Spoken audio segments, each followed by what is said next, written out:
In the north, they thought they knew all there was to know of war. Until the War of the Rift.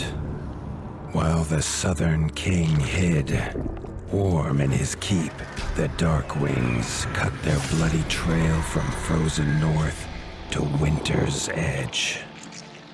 Alone, the Warden and his small garrison turned their whiskers to the icy wind.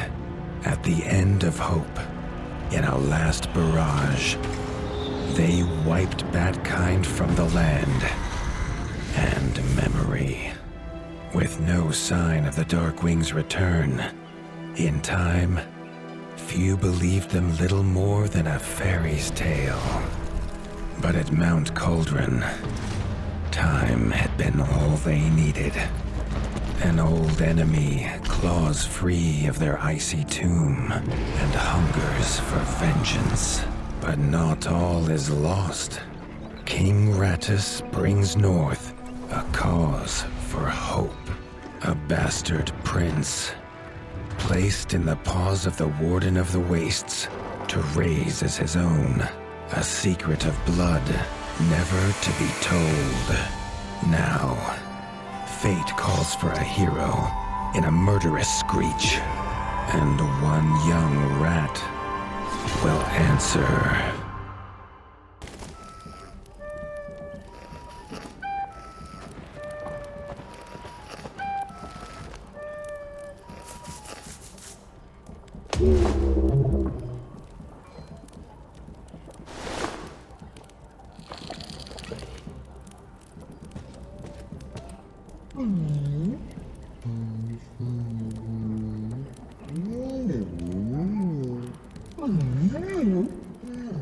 The stomp of his father's boots on the stair was how every morning began for Arlo. The booming shout to ready himself was louder still, but such was Lord Eivor's zeal at a new day. Dawn was breaking over winter's edge, and Arlo was yet to miss one.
The castle echoed with the horns of the returning hunters, bringing their night's bounty.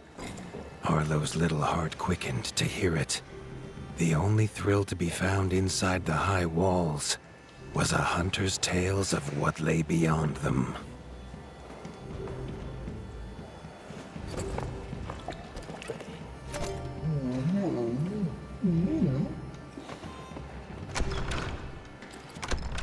Arlo tells himself it's a good life here in Winter's Edge.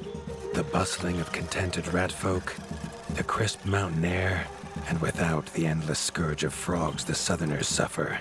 Why should he want for more?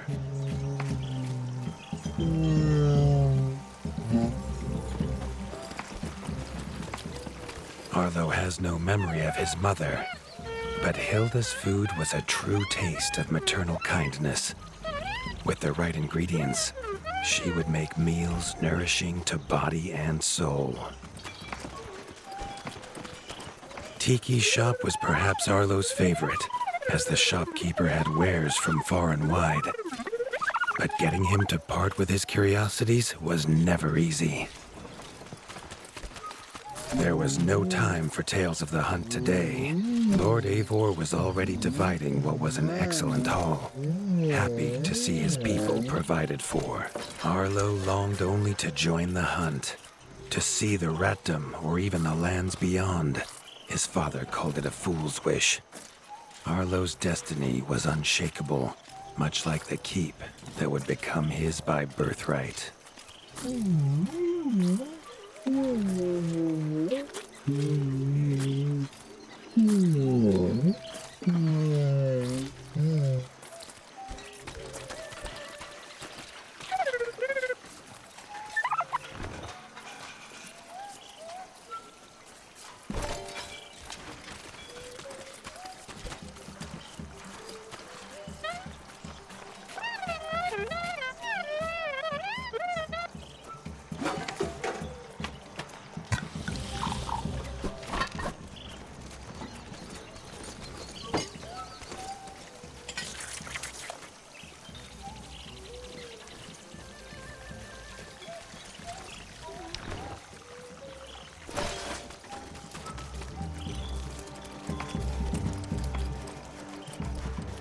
Chief Mason Leaf was the rat Arlo most admired. As younger brother to Lord Eivor, his carefree uncle never faced the burden of being Warden of the Wastes. With walls this strong, his duties were light, leaving him plenty of time for his nephew.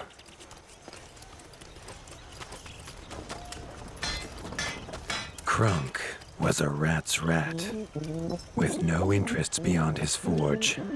If you have the parts, this mastercraft's rat can make armor and weapons that would see off a sky scorcher bite, or so he claims. Arlo wondered how well they'd do against something that wasn't a myth.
The hunters had brought unwelcome news.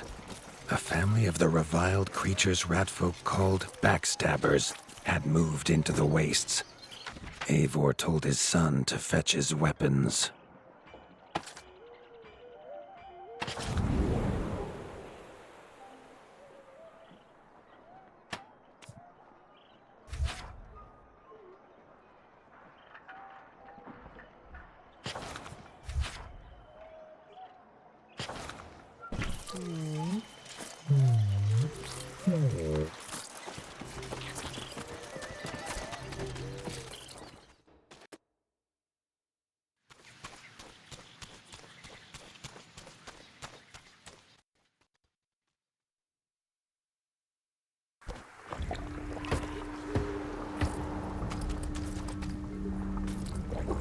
His father had no explanation for suddenly taking Arlo on a hunt. It even gave the hunters pause. Arlo had been taught to fight, and better than most. But rarely had he been tested. He was determined to prove himself. The rugged terrain of the outskirts could have taken all day to traverse, but Arlo's trusty grappling hook allowed him to swing between its many crevices.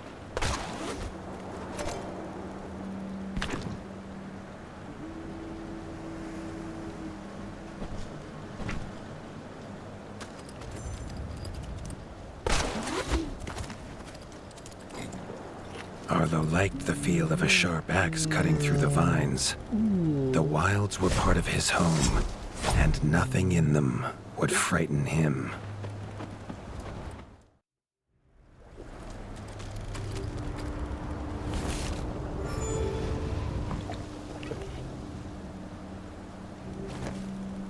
The famous frostberry bushes of the wastes were in full fruit already. Their juice made a healthy tonic, though Lord Eivor preferred them fermented. His father was a sturdy rat, built for strength, not speed. So Arlo found it curious that he challenge him to a race. The prospect of the hunt had filled Lord Eivor with a vigor that his son had not seen in years, or at least since breakfast.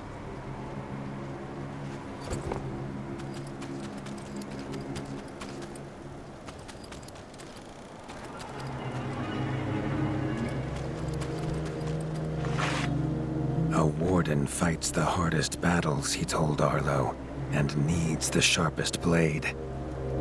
With that, Eivor gifted Arlo his own sharpening whetstone.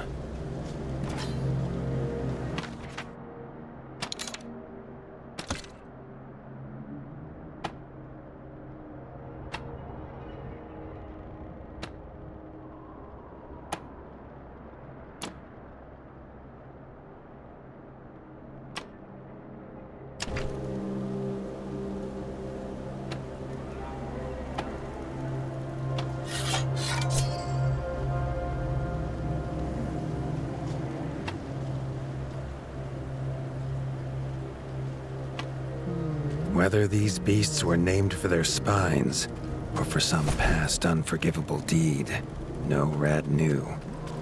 Either way, Arlo was about to find himself at the pointy ends of this brood. Even young backstabber red attacks were brutal, but a well-timed dodge would see Arlo escape unscathed. This backstabber lived up to its name with its deadly white attack, but Arlo's shield could block the deadly spikes.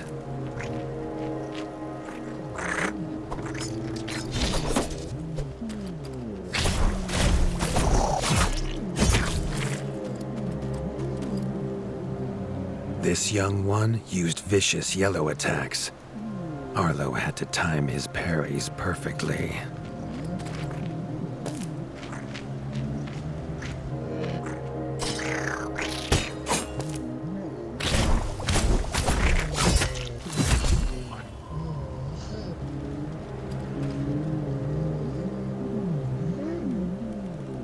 This mother had left her young to fight alone, but the same could not be said of Lord Eivor as he leapt to his son's side.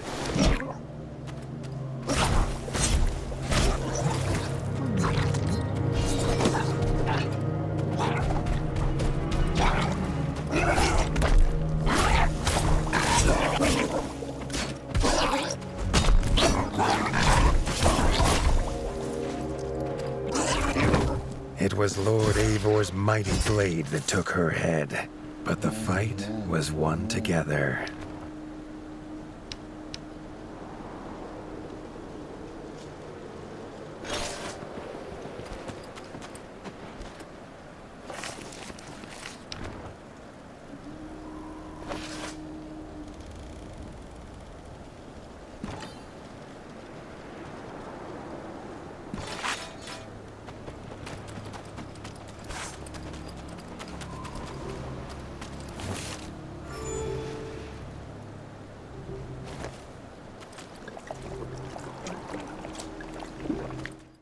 Arlo basked in his father's pride, almost as warm as at the fire inside Winter's Edge.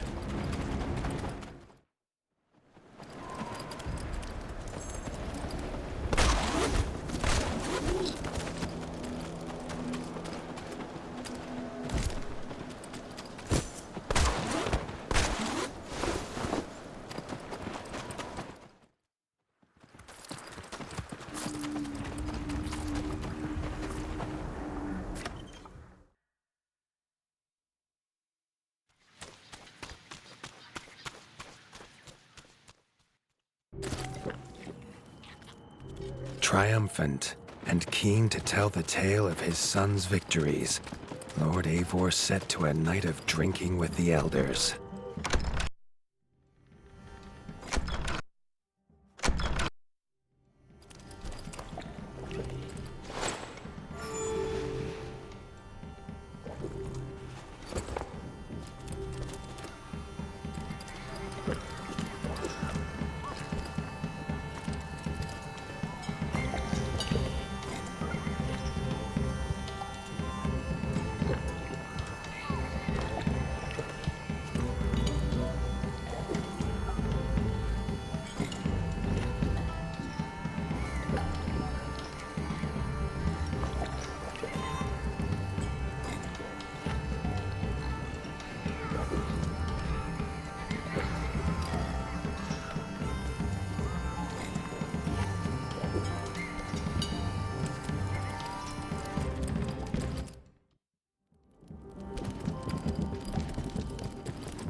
Arlo was reluctant to return to his bed, wondering how long he must wait to hunt again.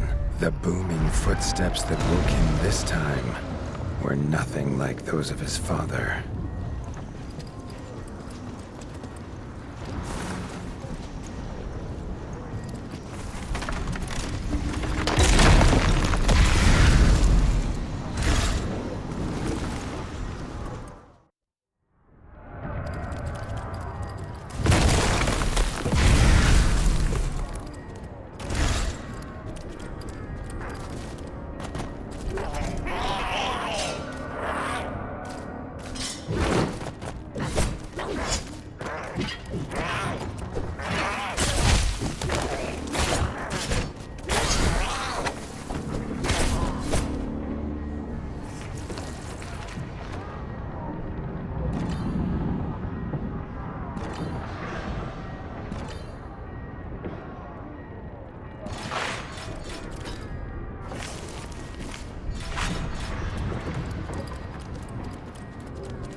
He had found his father. The Warden stood alone, holding back a whole Darkwing army, their cruel Count Kazak leading them. His father charged, but the Darkwing Count was as fast as he was strong.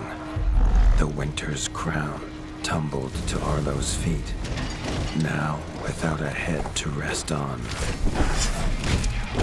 There was no time to grieve his father, as from above the Count revealed his greatest weapon, a sky scorcher. Not a fairy's tale, but an undead beast whose very breath could level kingdoms. And its eye was trained on Arlo. All that came next was a fog of bloodlust, snapping jaws, and the beating of leathery wings.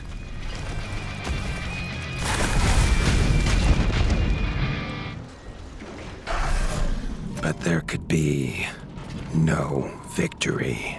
Arlo awoke, groggy and warm to his father's shouts. Only he wasn't in bed. The warmth was from the fire that had engulfed Winter's Edge, and the shouts were his uncle's. The only other survivor of the Darkwing attack, Leaf was bruised and his hind paws barely steady. He'd seen villagers flee to the outskirts. Arlo knew it was up to him to make them safe.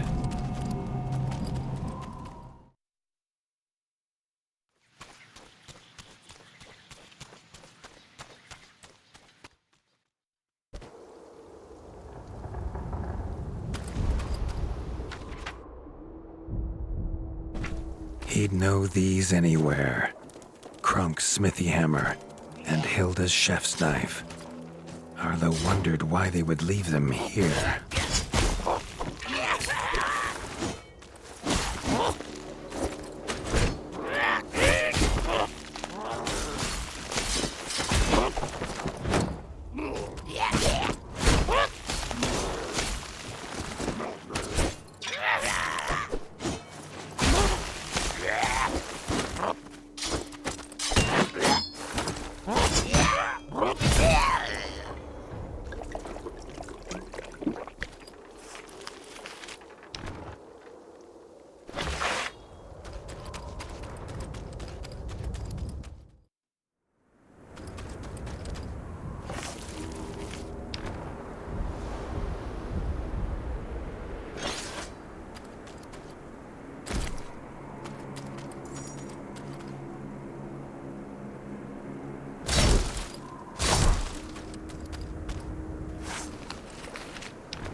With the attack at Winter's Edge, no hunters had come to check their traps. Arlo thought he might find a use for them.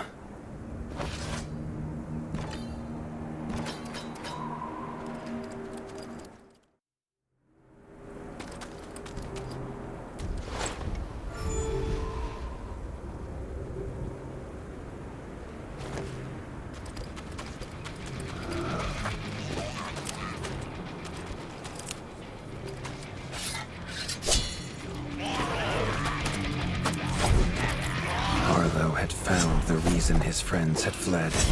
The taunting shrieks revealed that this was Baron Frostovic, son of the Darkwing who took his father, and therefore a perfect target for his revenge.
His foe was beaten, but seeing what had been inflicted on Hilda and Krunk, Arlo's need for vengeance was only growing.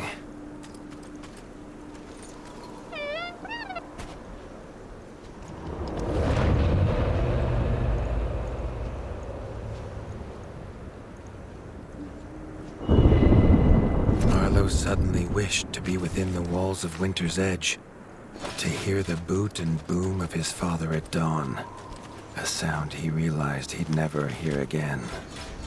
He needed to return to whatever was left and make his plan.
Spent from his journey, Arlo fell into his father's chair, the one thing still standing in the ashy ruin. It was his chair now, along with the title of Warden of the Wastes. Arlo's shoulders slumped at the weight of it, but only for a moment. The Dark Wings had nearly scorched the ratdom to ash before, and now it was for him to stop them.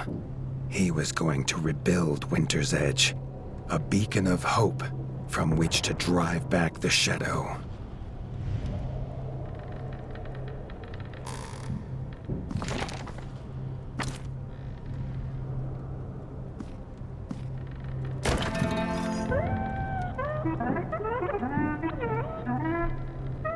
This much Arlo knew. No rat would rebuild Winter's Edge on an empty stomach. The kitchen had to be fixed and stocked. Leaf suggested Arlo visit the Night Eyes of the Golden Forest, known for their hearty food. Arlo hoped rat wasn't the key ingredient.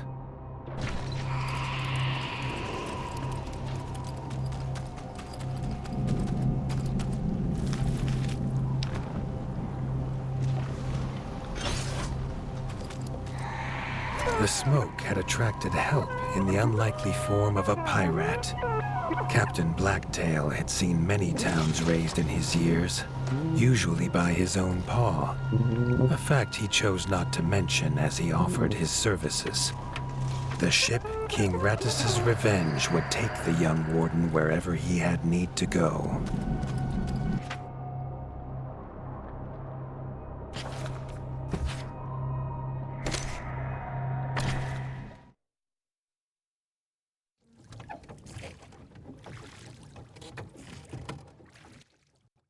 The autumnal gold canopy glimmered in the sunlight, held high by the silver boughs. There was no denying the wonder of the golden forest.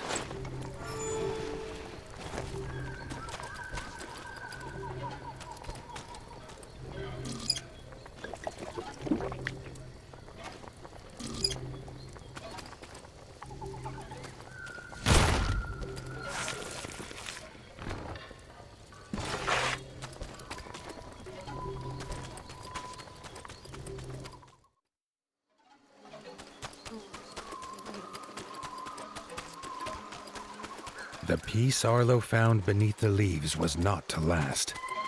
A shrill cry cut through the calm, a call for help.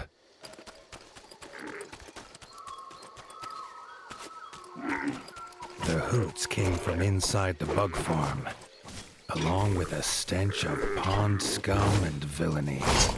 A frog trap.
Grateful for her rescue, Erica the Ranger offered to guide Arlo to the hidden village of Nestminster.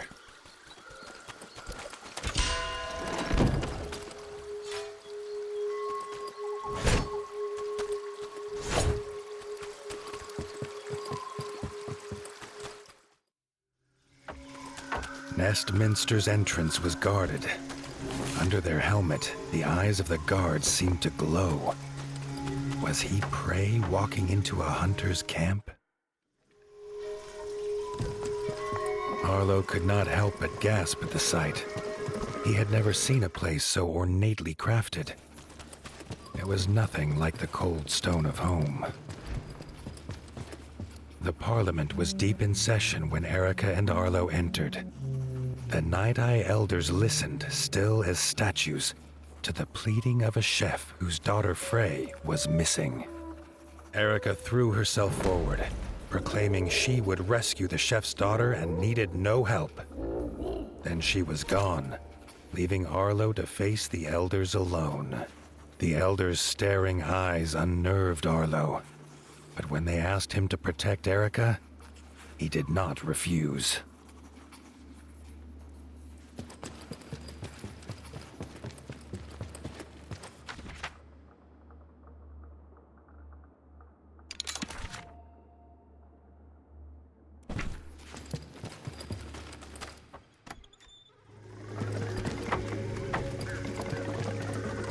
Frey's father told them she wanted fish for a new soup recipe. He told her never to go to the dangerous Moonlight Pond, but she was stubborn as she was brave. The chef handed Arlo a few poison antidotes without explanation. Arlo wondered what could go in soup that would have him so scared.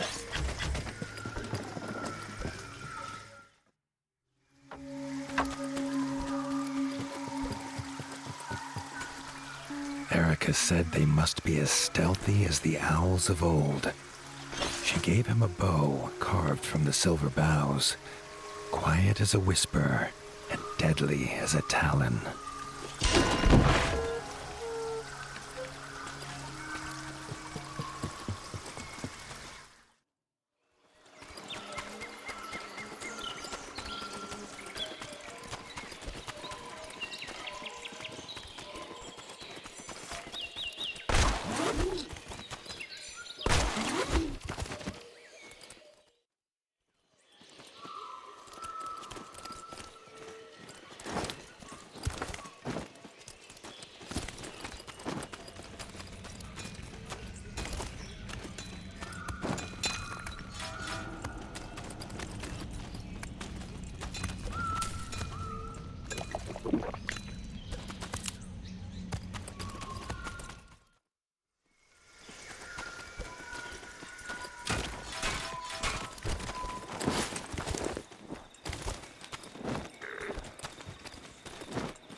A white feather. Erica knew it was Frey's. They were on the right path.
A frog scouting party squatted in the mushroom farm. Arlo's arrows would make swift work of them.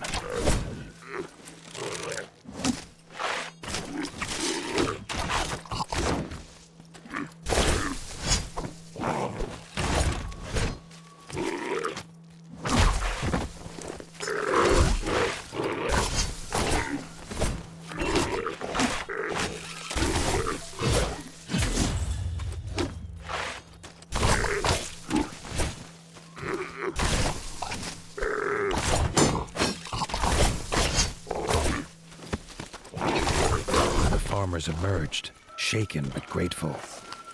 Arlo had never met stripe snouts before. Badger brothers Marco and Lorenzo's keen eyes had seen Frey go by, headed for the pond.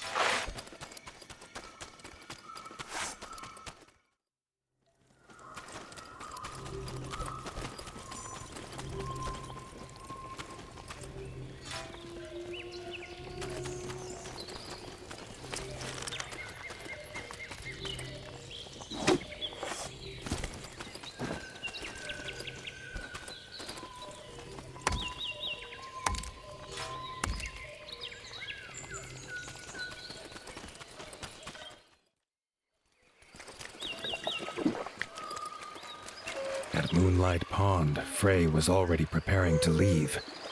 Her hunt, it seemed, was not done. With a hoot about an egg, she was gone.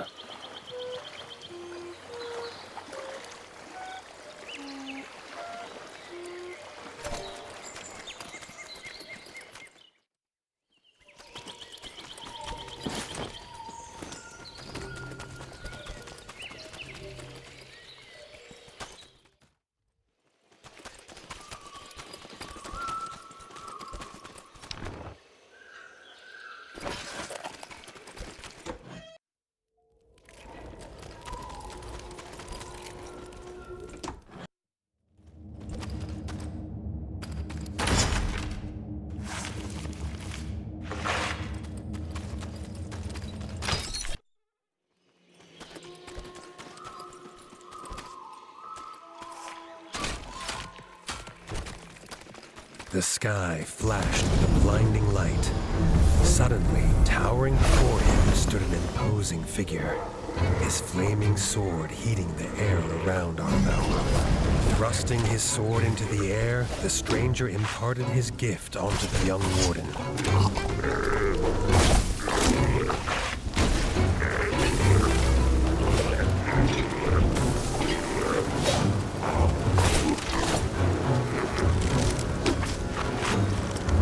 Arlo could feel the stranger's gift pulsing through his body, filling him with a burning desire to avenge his father and rid the north of the Darkwing scum.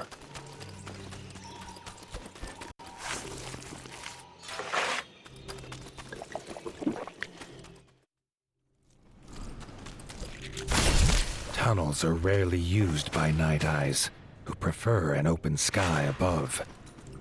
Arlo knew dangerous creatures lurked in such dark places.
found a whole nest of eggs. She was uninterested in who the owner might be, but the mother slither scale was very interested in her.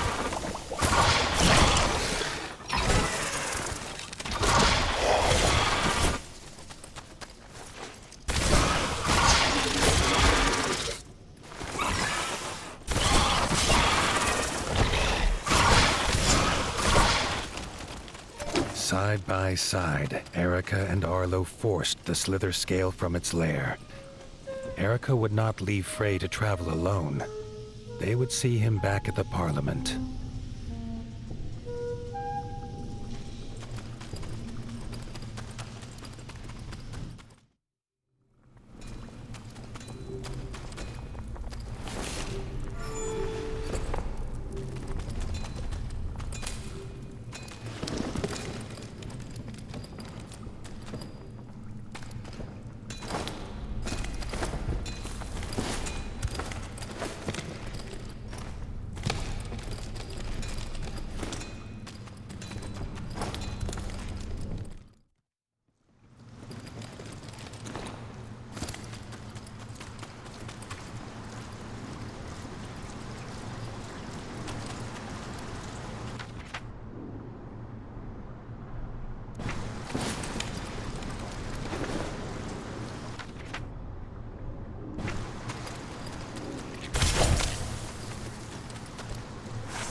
Erica and Frey held wings as they asked Arlo and the elders for their blessing.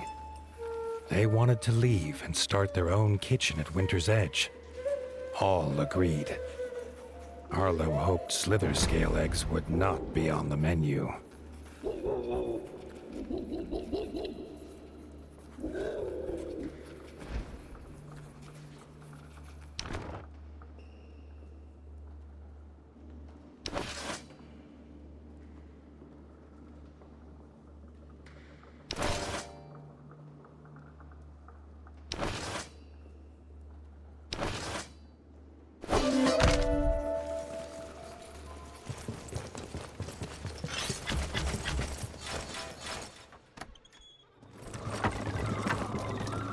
Arlo was keen to head home, but an owl called Sigrid stopped him. As Chancellor, she had a budget for someone to deal with the local slither scale problem. If he wanted the job, he best join her in the Rangers Guild.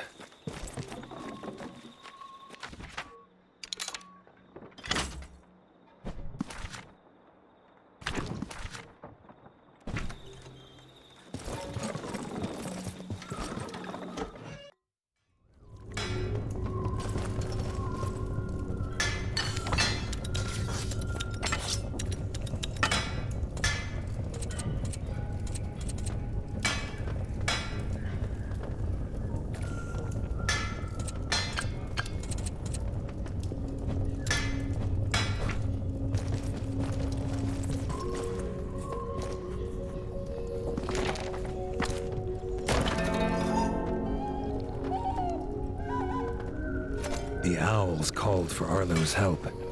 A ranger had gone to hunt a slither scale. He was seeking vengeance for a slither scale attack that took his family, but Arlo would not let the young ranger go the same way.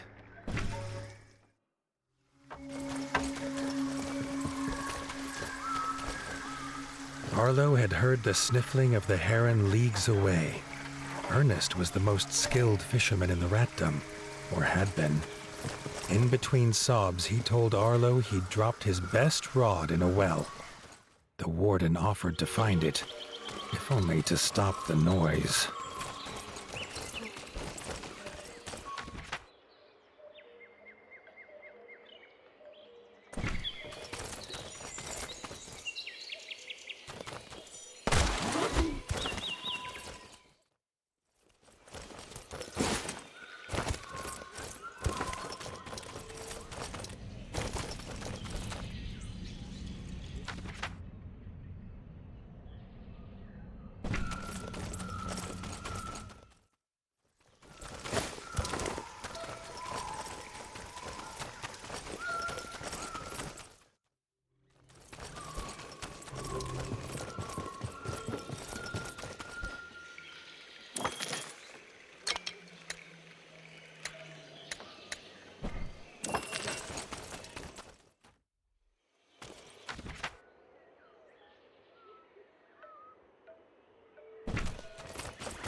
Arlo found the ranger was already locked in battle with the slither scale. He would not survive long fighting alone.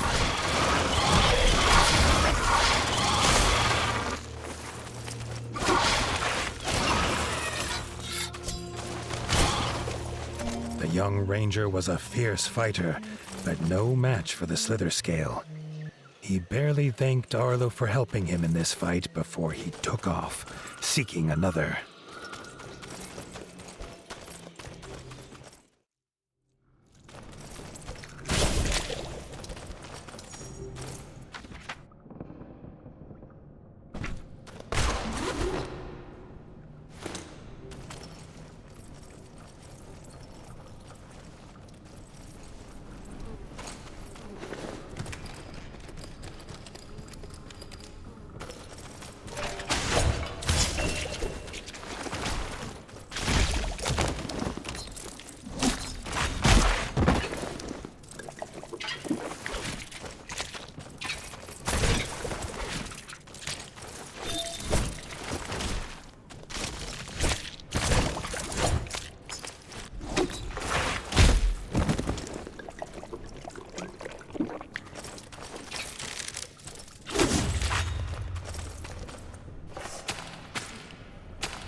Arlo could not leave him to fight alone.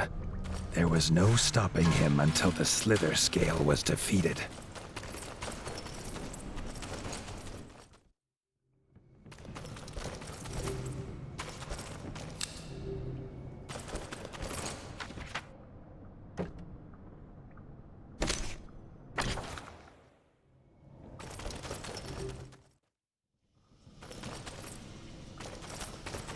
The slither scale's lair.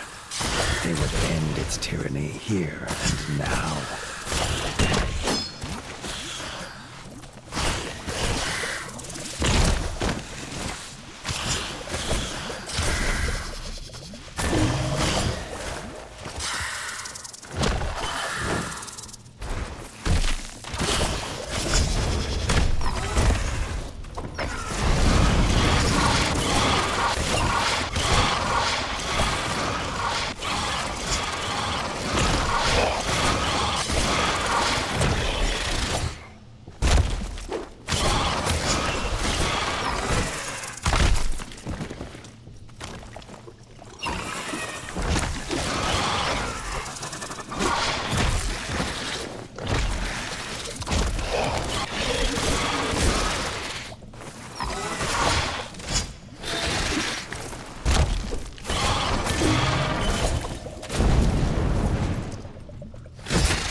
Wither Scale was defeated at last. The young ranger took no spoils, and with only a brief hoot of thanks, he was gone.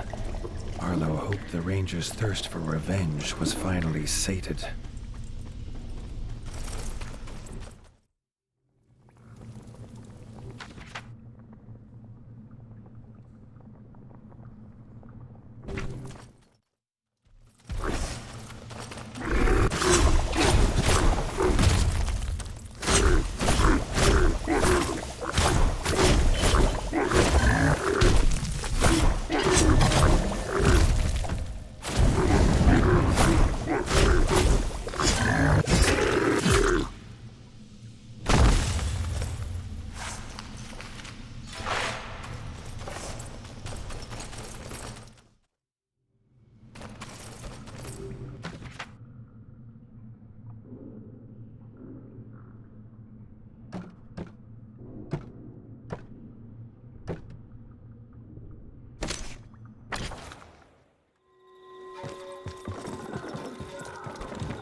Rebuilt walls would not keep Winter's Edge safe alone. They needed weapons and armor, but had no smith. Leaf knew of a master crafter living in the rift, if Arlo was of an open mind.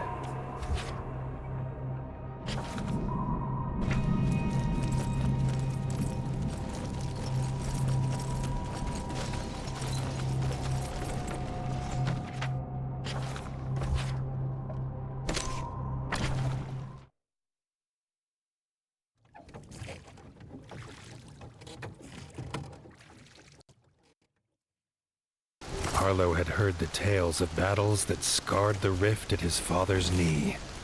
He wondered how much of the stories could be true. The ancestral home to the pond scum, the rift had seen endless war between rats, bats, and frogs. Even the river refused to pass through it now. Its muddy bed was grave to beasts and boats alike.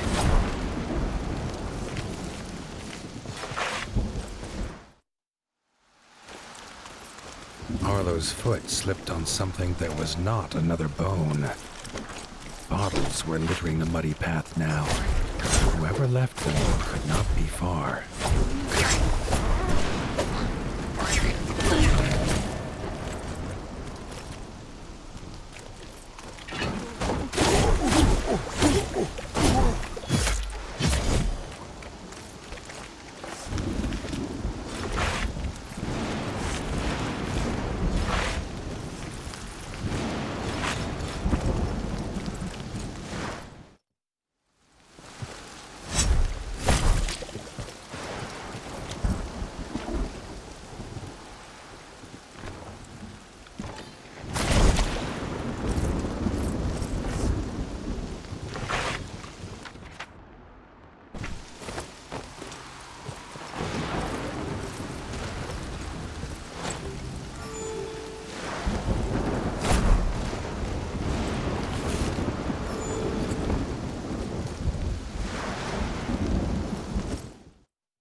more bottles lay outside the forge, which was otherwise as quiet as every other dead thing that haunted this place. The pile of bottles was large, even for one who drinks like a merman, and it seemed to be breathing.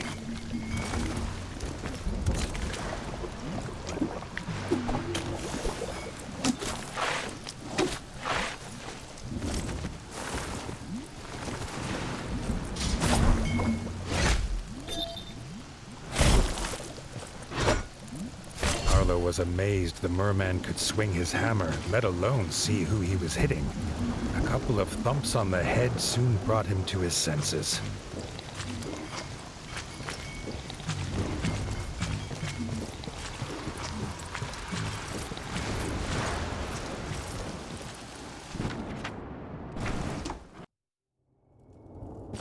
Following him inside, Arlo realized this must be the smith. But his furnace was as cold and broken as the merman's spirit. The smith hunted bottles as he told Arlo of his woes. The frogs had attacked the village, kidnapping his wife and apprentice daughters. He would not light his forge until they were home. This was a problem Arlo swore he could solve. The smith took some strength from this. He introduced himself as Ron and flashed a grin, telling Arlo the frogs didn't take everything.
While hardly a full armory, Ron had what was needed.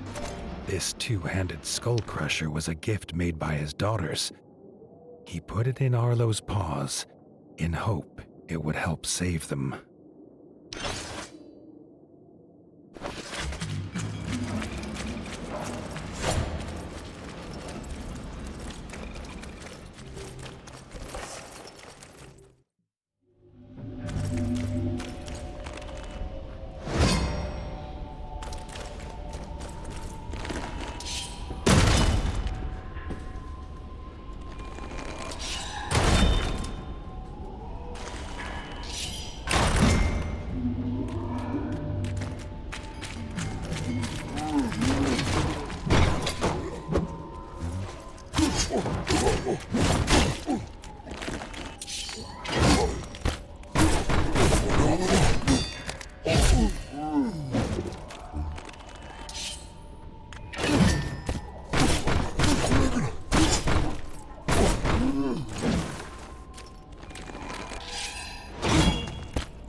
Together, the pair ventured on, heading towards the frog camp situated in the ruined temples.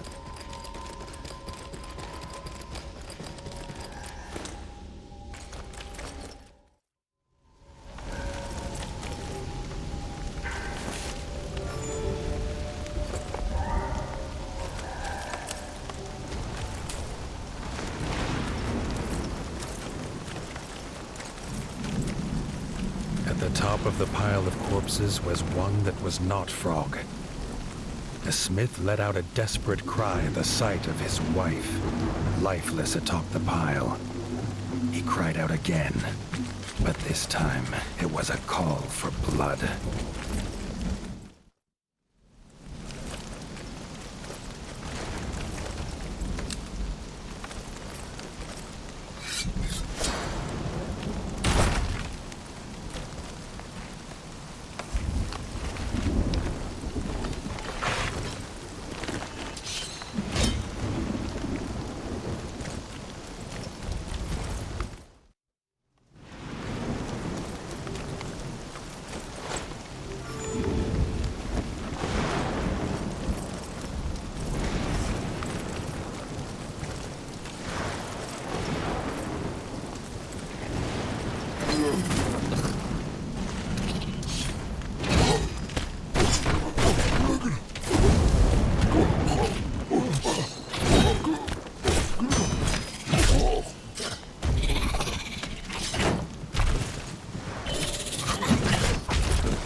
The old rat that stood before Arlo was barely able to raise his head, and his one cloudy eye felt as though it was looking through the Warden.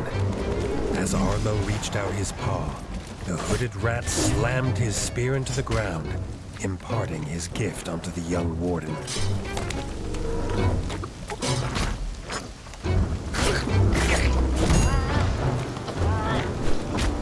Arlo was glad to have met the old rat. Although he looked old and feeble, Arlo was sure that he was more than capable of looking after himself.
Before Arlo could act, Ron was in the clutches of the enemy.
Approaching the statue, Arlo could feel the familiar buzz of power coursing through his body once again. As he left the statue, Arlo could feel a new power coursing through his body.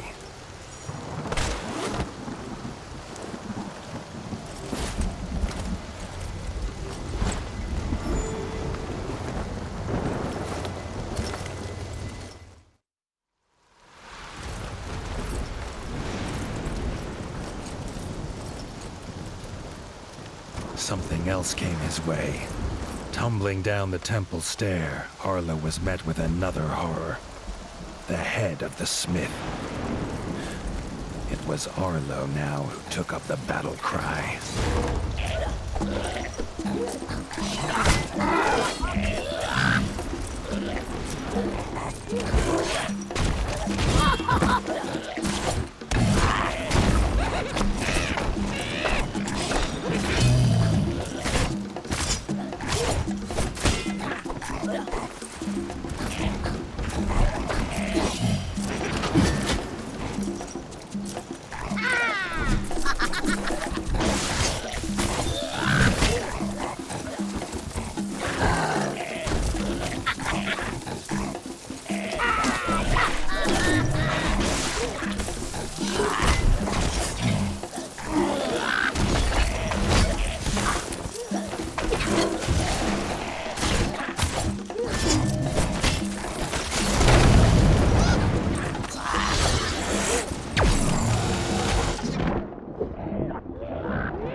Arlo tried not to think of how many friends, old and new, lay dead. He still had more to do.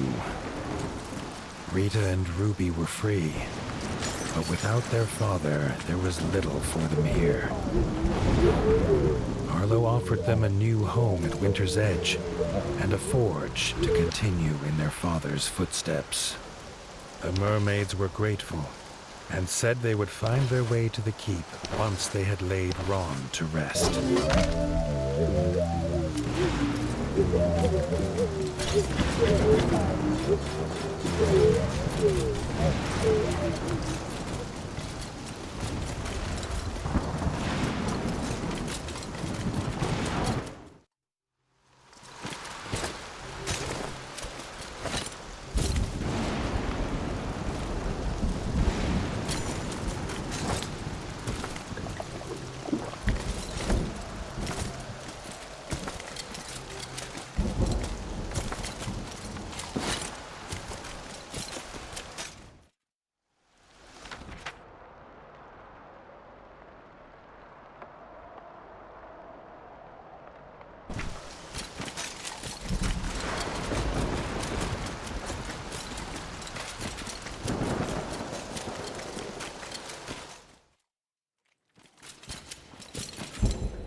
A stranger was meditating in the stillness. Arlo gasped. It was a frog. Before he could lift his blade, the frog croaked that he was an outcast, named Short Tongue. He'd come to rebuild the ancestral home of Bogmire Forge, a place for frogs who sought peace. No sooner had they agreed a truce than the two warriors had to fight.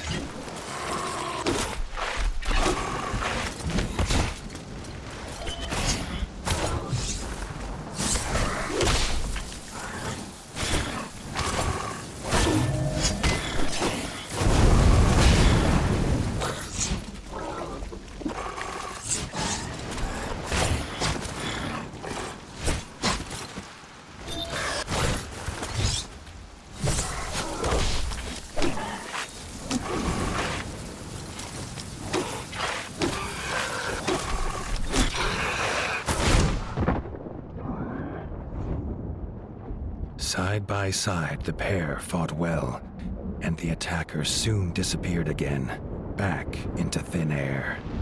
Persuaded of the frog's honesty, Arlo left Short Tongue to his quest for peace. In return, the frog swore Arlo would always find a warm welcome there.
Maggie was gifted at finding shiny treasures, but had lost her precious silver spectacles. Without them, she could not even count the claws on her paws. She begged for the Warden's help.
Winter's Edge bustled again, but now with folk from across the north. All were in need of homes and work. Leaf suggested a new builder's yard would solve both problems.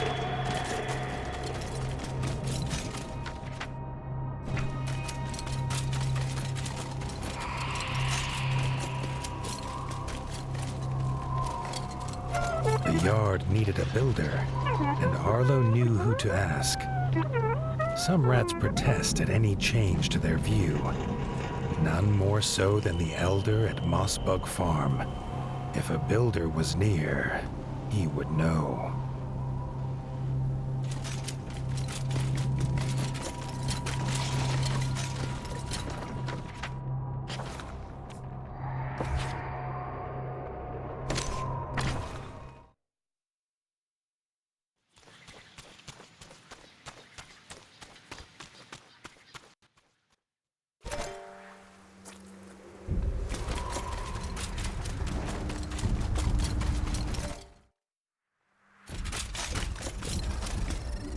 The glimmer in the dirt revealed an ancient runestone, perhaps fallen from one of the pillars that encircled this tomb. The runestone slipped into place. Arlo wondered which tale was true, that treasure lay within, or some ancient horror.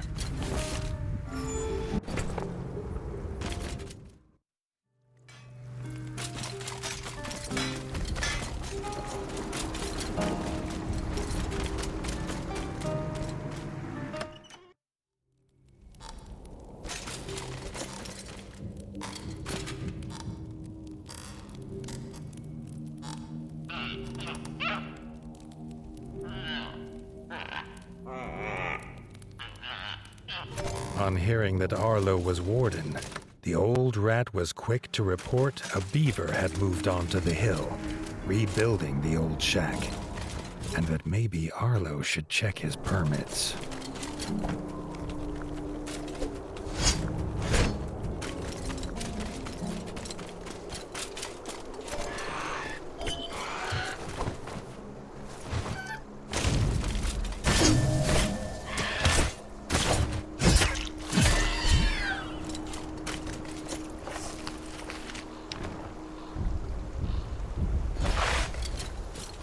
These farmers had been to the shack to trade with the beaver, but found no sign. Perhaps, like these rat folk, something else had found him first.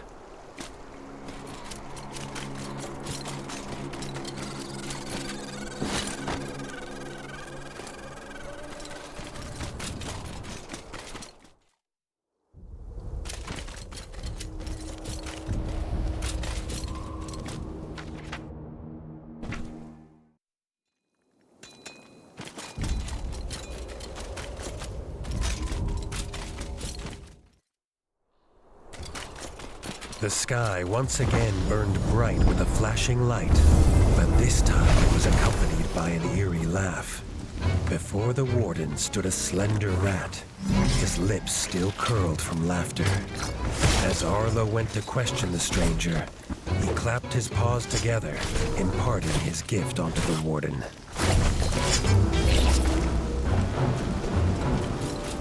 Although Arlo was grateful for the gift, he could not ignore the feeling that this stranger was using him as part of some intricate plan.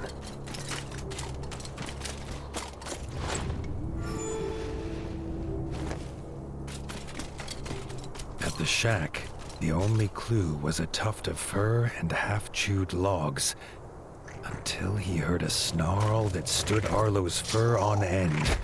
A backstabber pup. The pup's nest would not be far. Arlo feared for the beaver's fate.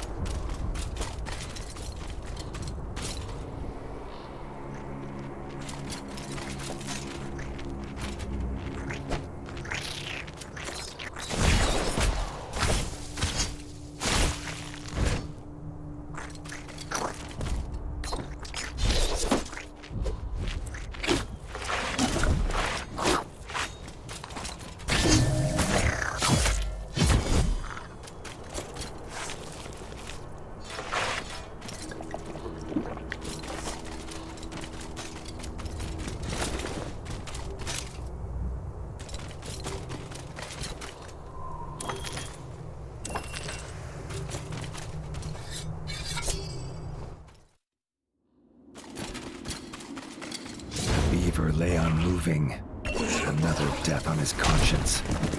The culprit stood before him. Arlo did not have his father to aid him. This time he would fight alone.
The backstabber lay defeated, and Arlo paid his respects to the beaver, who leapt up at Arlo's paw. Playing dead had spared his life. A chance to work and live at Winter's Edge brought a sparkle to Billy Beaver's eye. He could not wait to get his teeth into the stone of the mighty keep. Arlo hoped he did not mean it literally.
Billy Beaver in place, work could start on the builder's yard.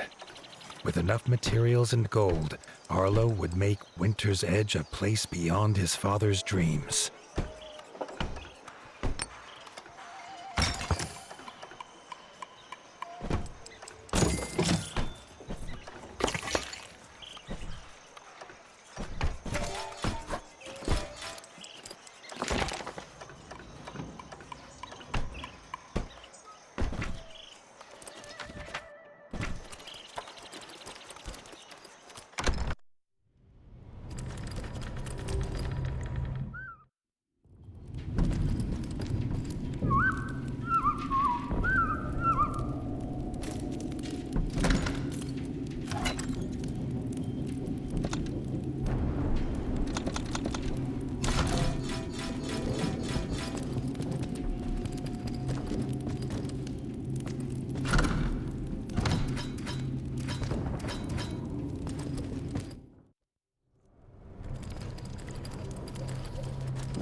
Leaf had news from the docks.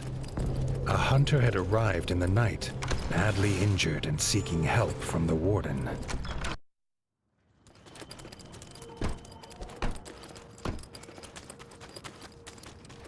The young hunter was unsteady on his paws and seemed afraid. Leaf bid him tell his tale. Tuck and his family were royal hunters. They had been sent by the king to the rift, but met with disaster. At the temple ruins, a strange creature from the sky had taken his father and brother.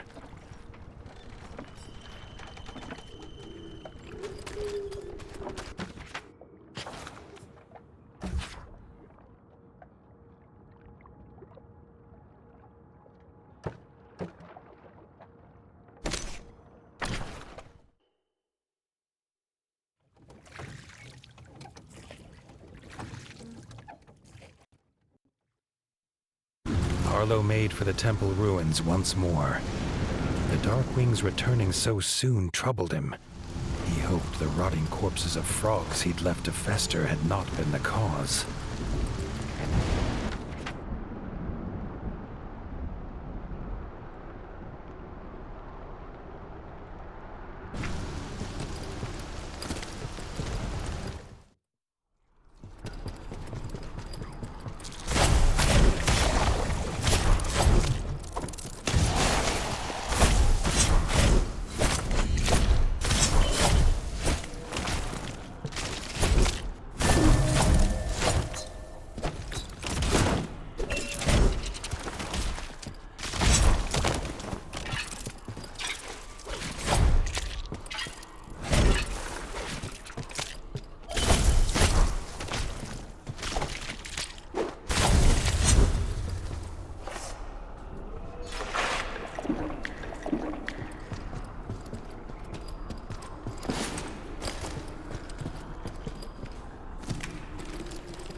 In the distance, Arlo could make out the silhouette of a solitary hunter. Maybe this was the rat he was looking for.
ranger proclaimed he was Robin of Longtail, first hunter to the king. He had escaped the Darkwings, and glad to know Tuck was safe, but he would not leave while his youngest, Little John, was still captive. These creatures were doing more than raiding. There was no chance to explain as dark shadows swooped down upon them.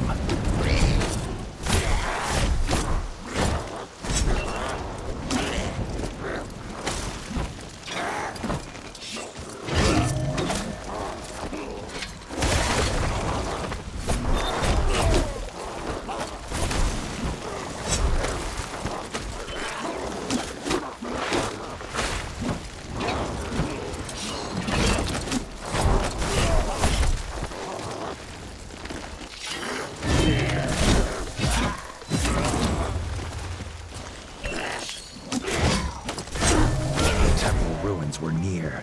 Arlo would waste no time on more talking. He would not be too late this time.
Frog corpses were here still, but strangely rearranged.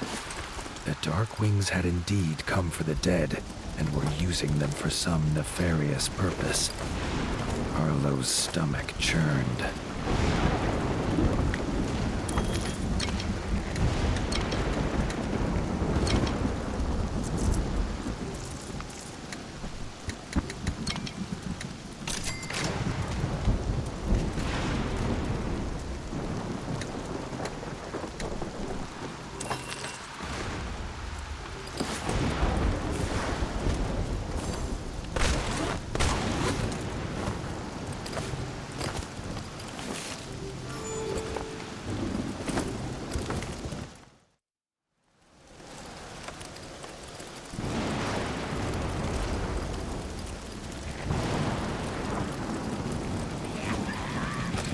They came to the top of the ruins, they saw Little John.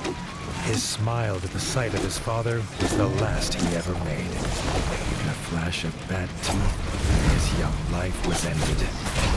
Robin's rage was terrible.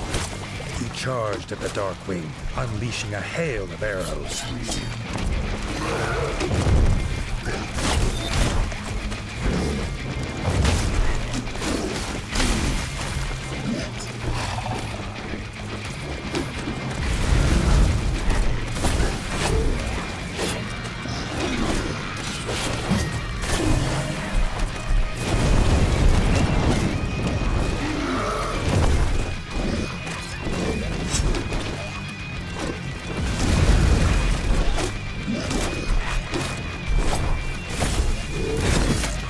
Together, they defeated the beast in a fury that sent all other bats from the ruin in terror.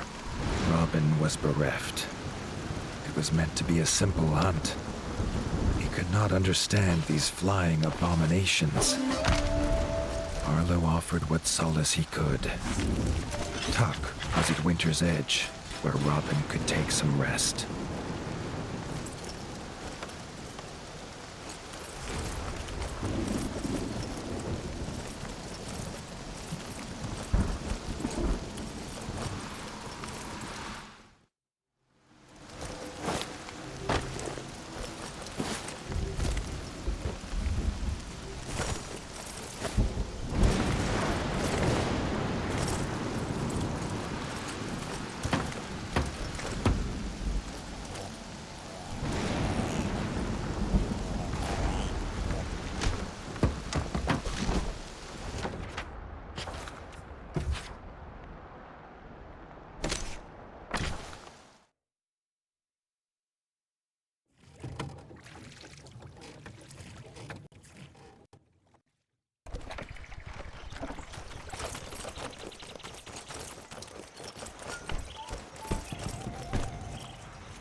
Villagers had come from the outskirts seeking an audience.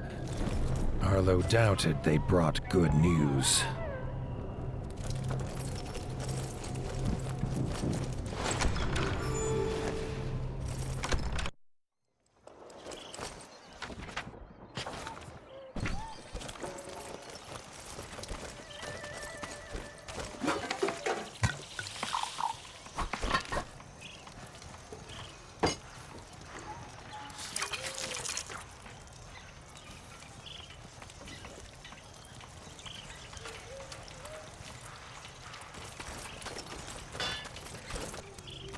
The villagers told a harrowing tale.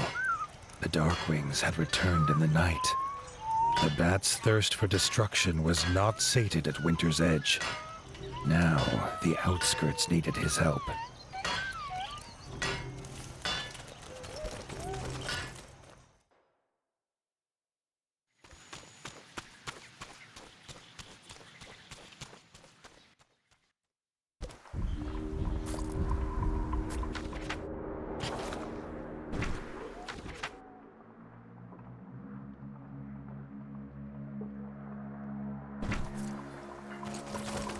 The shouts of fleeing villagers and the smell of burning bug stock greeted Arlo as he approached Mossbug Farm. It was already overrun.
From the back of her Scorchling, the Darkwing General screeched her orders.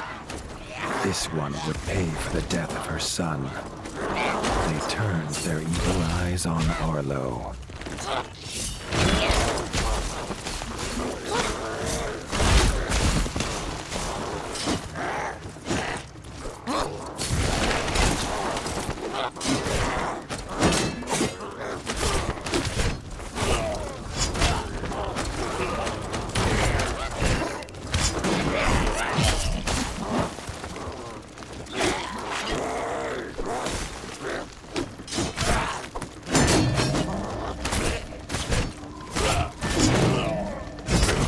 Drenched in Darkwing blood, but the farm was free of their filth.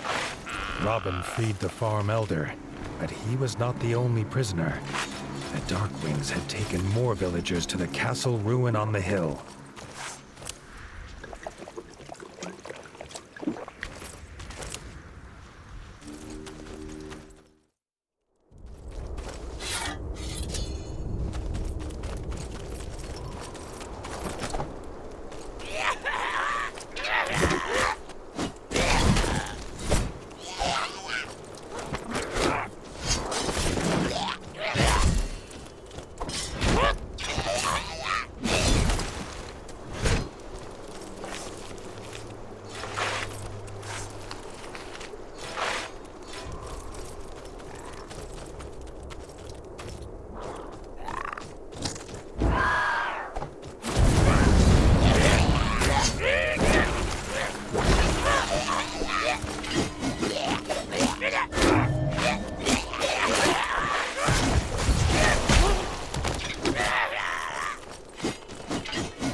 A familiar flash filled the sky, but this time it made Arlo's fur stand on end. The biggest rat Arlo had ever seen stood before him holding a hammer that no mortal could lift, let alone swing. Before Arlo could talk, the giant lifted his hammer into the air and passed his gift to the Warden. Arlo could feel the stranger's gift bouncing around inside his body. A much-needed boost of energy in his quest to rid the North of Darkwings.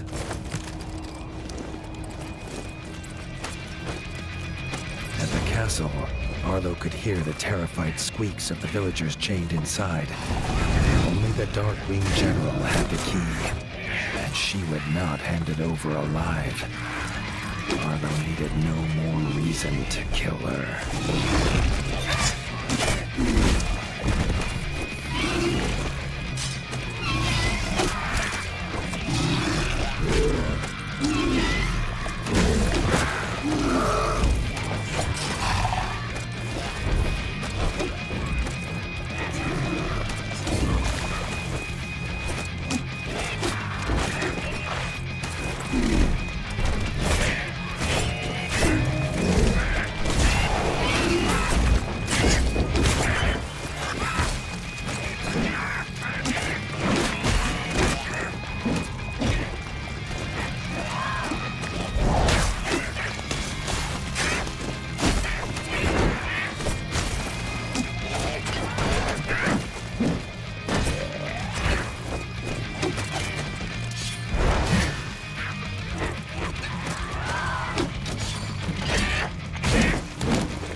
The villagers were safe for now.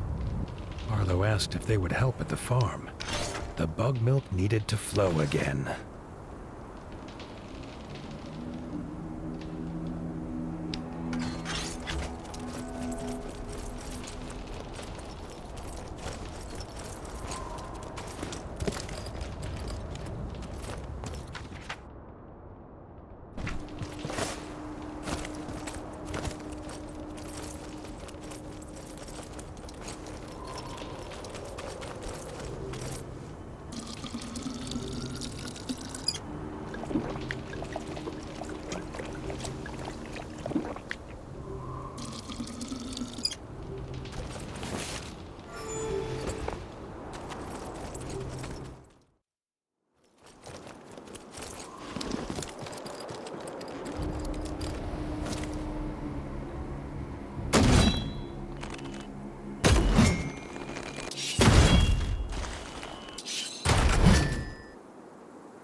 Tuck had settled in well at Winter's Edge.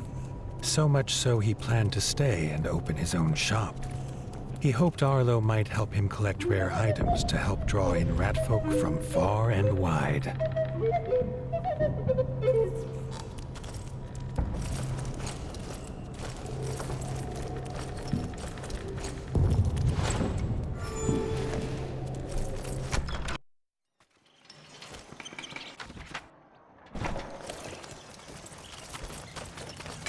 The young rat was excited.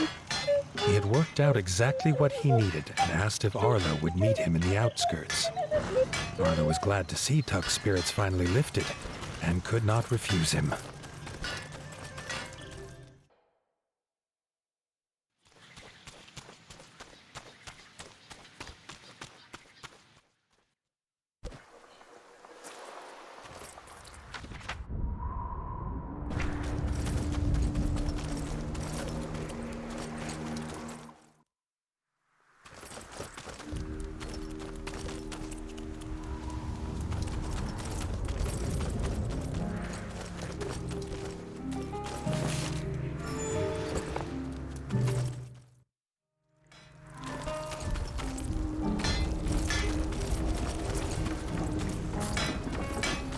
At Mossbug Farm, Arlo started to regret his hasty offer of help.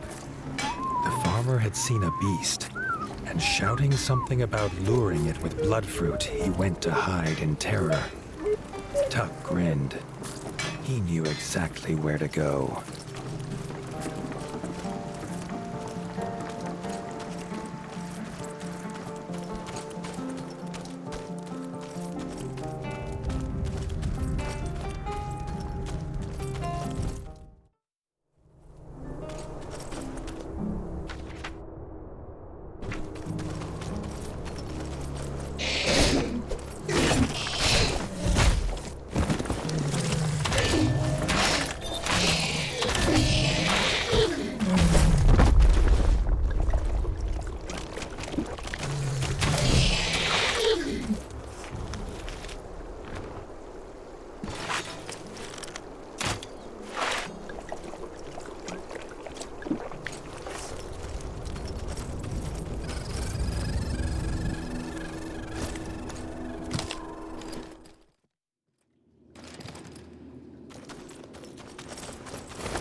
The statue before Arlo pulsed with a familiar power that soon began to fill his body with elemental energy. A newfound strength rushed through Arlo's body, making his fur stand on end.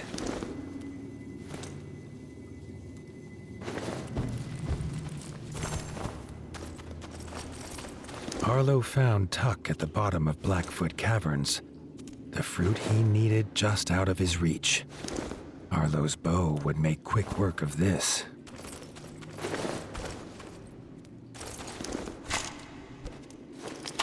The bloodfruit burst open as it landed on the cavern floor, and seemingly in the next second came the terrible sound of beating wings.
the fruit in hand, Tuck asked Arlo to come to Longfang Castle, where they would set their trap.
It was eerily quiet at the ruins.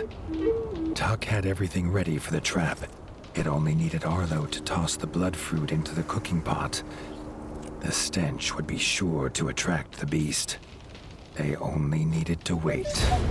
A high-pitched shriek pierced through Arlo's dreams, and soon the flapping of wings was upon them.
Tuck asked if Arlo could carve its beak from the beast's remains, the perfect centerpiece for his new shop. The young rat could barely contain his excitement and ran off, keen to find the builder at Winter's Edge, now able to build the shop of his dreams.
Tuck's emporium was indeed a marvel, with items for hunting, ingredients for cooking and smithing, and a tale of adventure for all who asked about the great beak on display.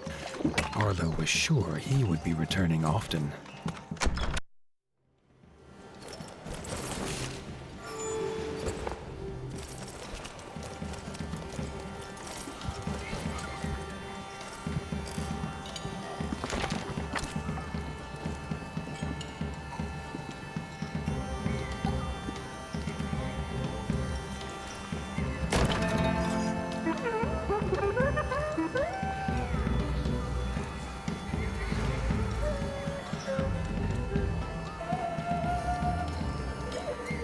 Supplies were still low. Frey wanted Winter's Edge to start their own farm, but they would need a farmer fit for a keep. Everyone knows the Night Eyes of the Golden Forest had the best farmers. Or so she said.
The elders had no time for the troubles of rat folk. They had troubles of their own. They told him to ask the Badger brothers. Arlo had liked the striped snouts and set off to find them.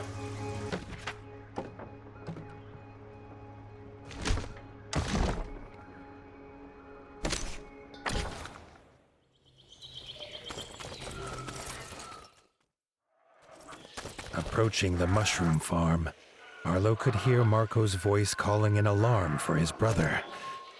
The warden's work, it seemed, was never done. Lorenzo had gone underground foraging for rare mushrooms but had not returned. Marco was sure something had happened. Arlo offered his help at once.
The carved stumps of a mushroom patch.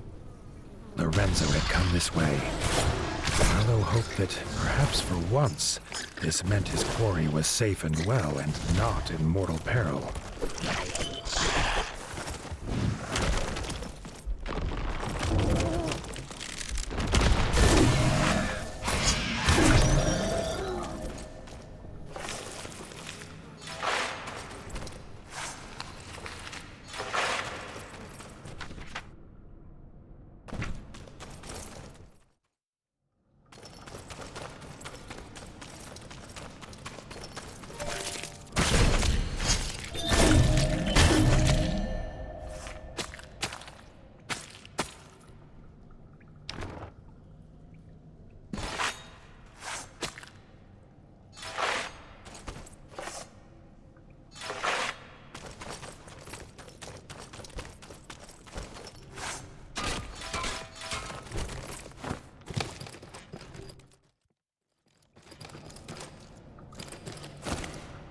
This must be Lorenzo's basket. Why had he dropped it? Arlo moved faster, certain luck had once again abandoned him.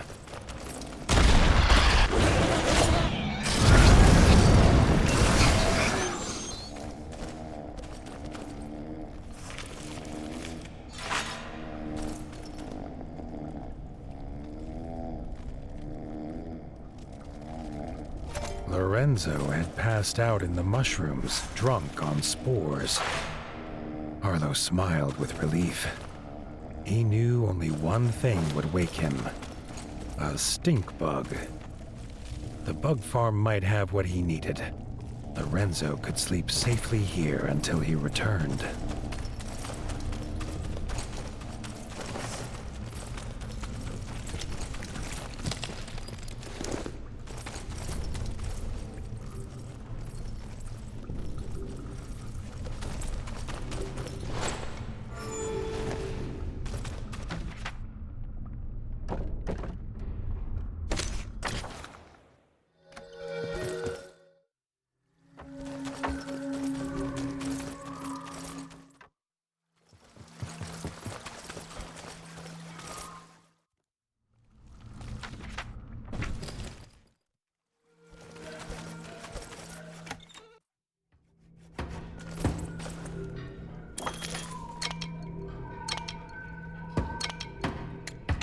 Arlo hoped the stink bug smell would not linger on him.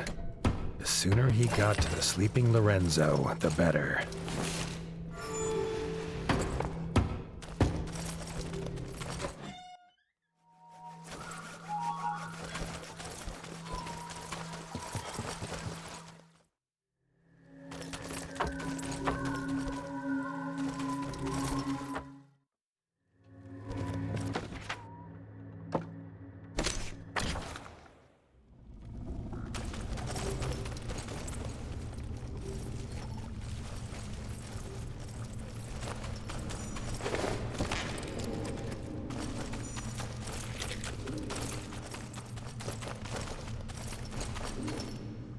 Lorenzo was gone.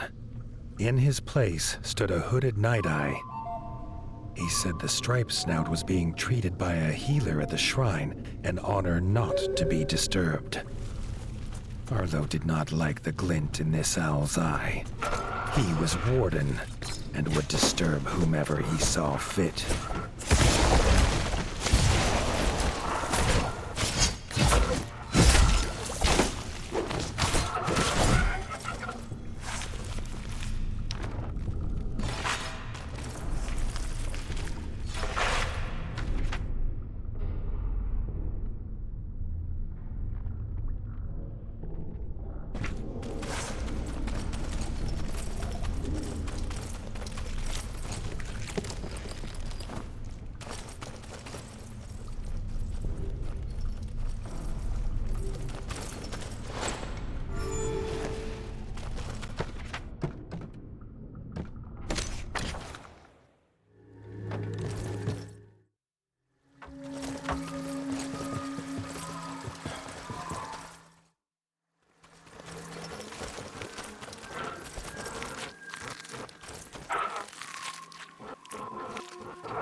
The Night Eyes circled the shrine.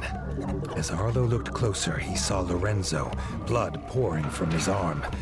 This strange cult of owls were no healers.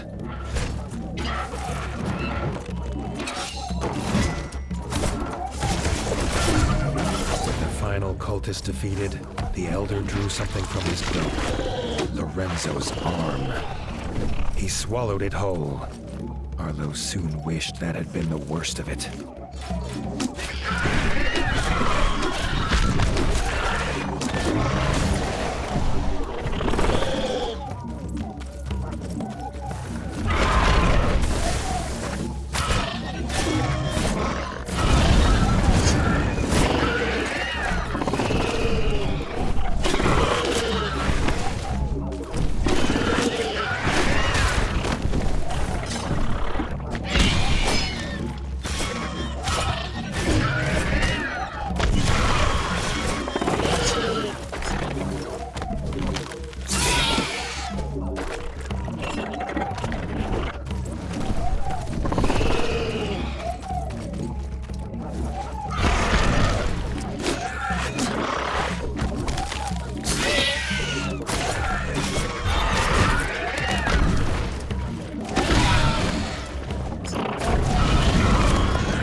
The were-owl was dead, and Arlo woke Lorenzo, who was as afraid as he was pained.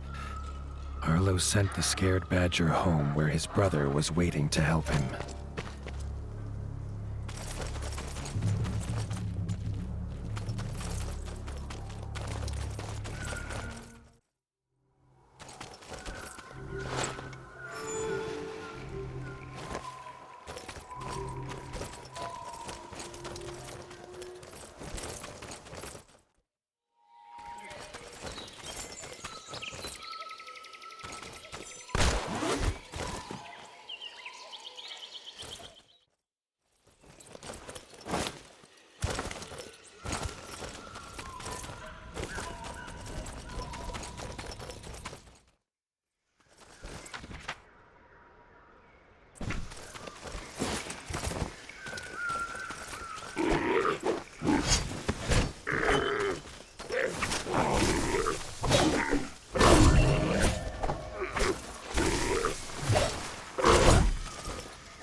Arlo returned to the mushroom farm, anxious to check on the Badger brothers. Grateful for the young warden's rescue, they offered to work the farm at Winter's Edge as soon as Lorenzo's wounds were healed.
Rita had asked for this audience with the Warden, as her father's tools were losing their power.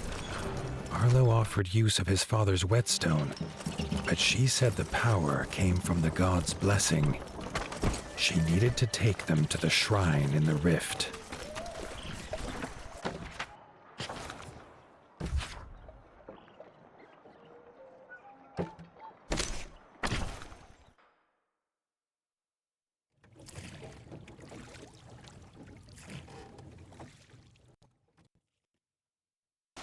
The rift was a dangerous place, and he had little desire to return. Neither did Rita, but he would not see her go alone.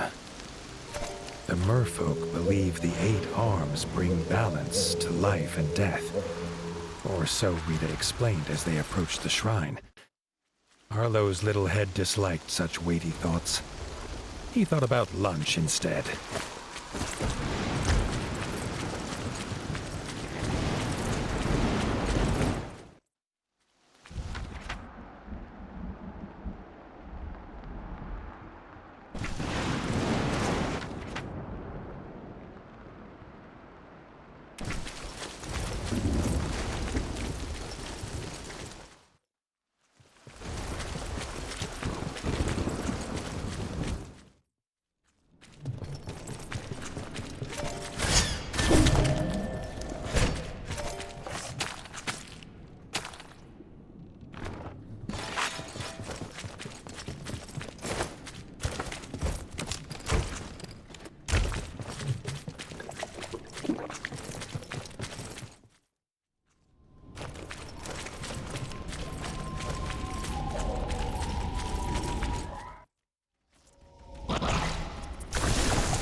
At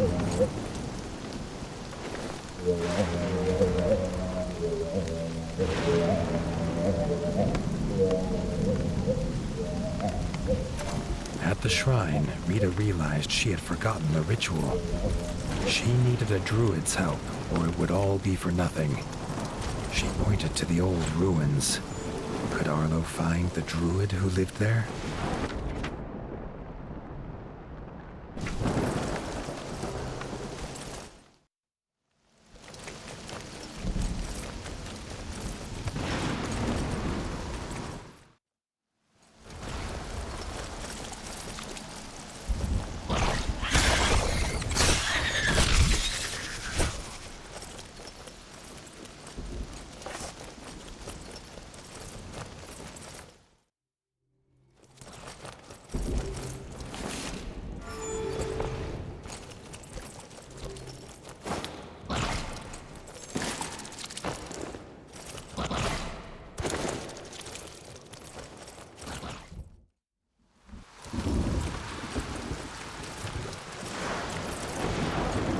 A trail of herbs seemed to be leading him to the druid. Arlo wondered what magics they made.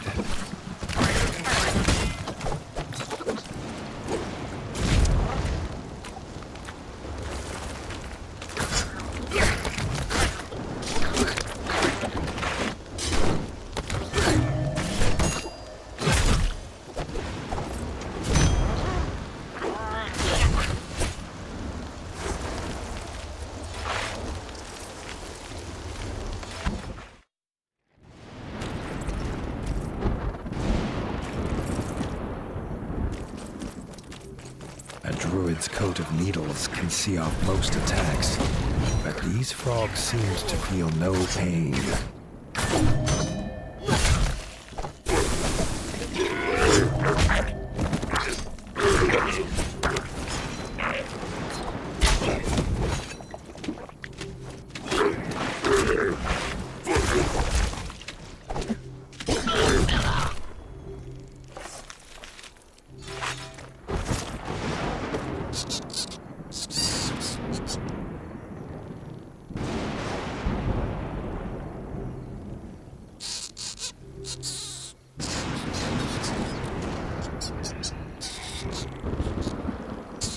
Thanking Arlo, the druid agreed to help with the ritual. But it could not be done without a special plant from the ruined tower. Throwing Arlo their tower key, they made for the shrine.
There was no sign of this powerful plant at the tower.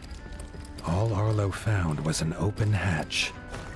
Perhaps its power let it grow in the dark.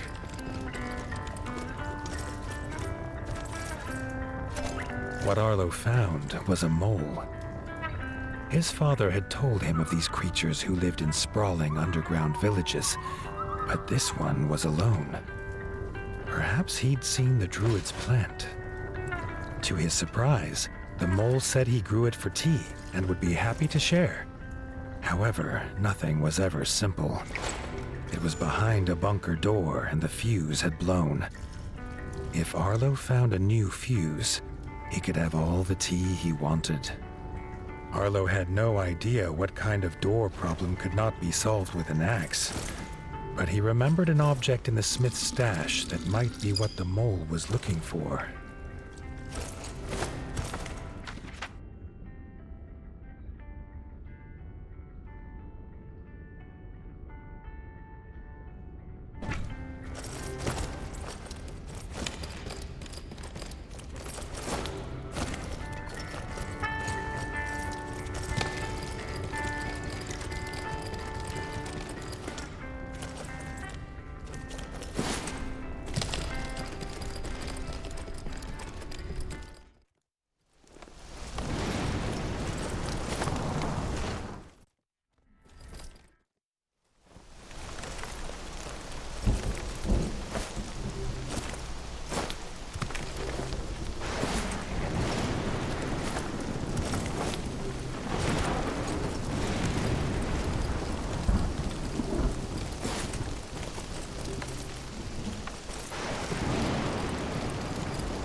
It was confusing to Arlo how such a small object could open such large doors.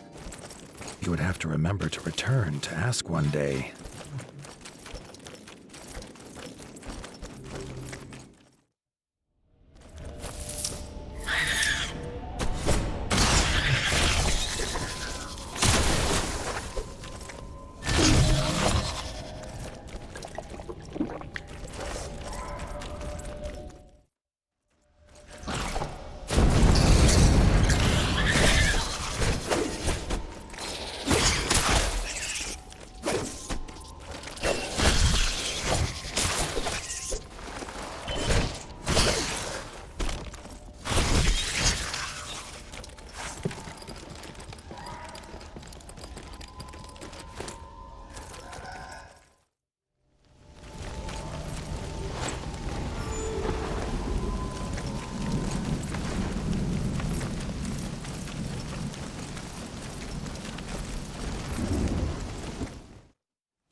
The mole squeaked happily as he slotted the fuse into a strange contraption. Arlo gasped as the room buzzed, bringing light without any flame. Nearby came the sound of metal doors scraping open.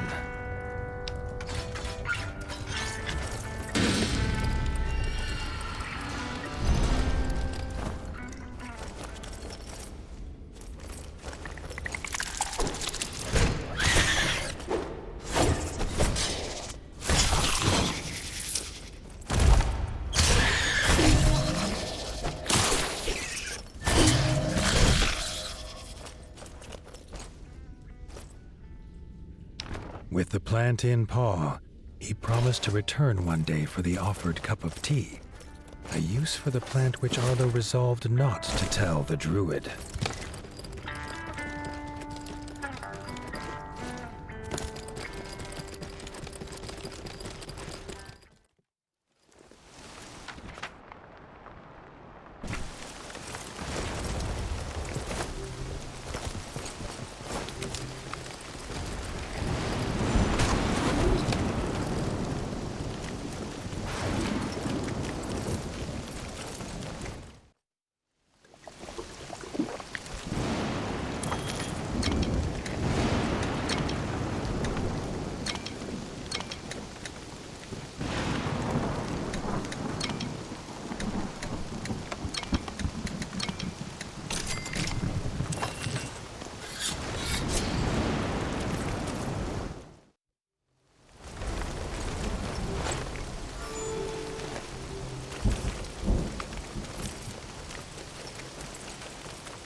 The druid already knew the tea recipe and directed Arlo to drop the plant in the cauldron, smacking their lips in excitement. Arlo wondered if his troubles had been for a magic herb or tasty drink. Arlo had hoped for a well-earned nap during the ritual, but it seems even the dead do not rest during rituals in the rift. Arlo had to keep them from the druid.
Ritual over, the dead rested once more.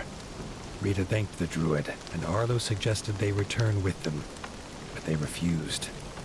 They were headed home to try their plant in a brownie recipe.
ranger had come from distant White Whisker.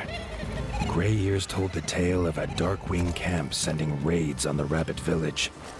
Arlo swore he would send the bats back to their evil ice mountain.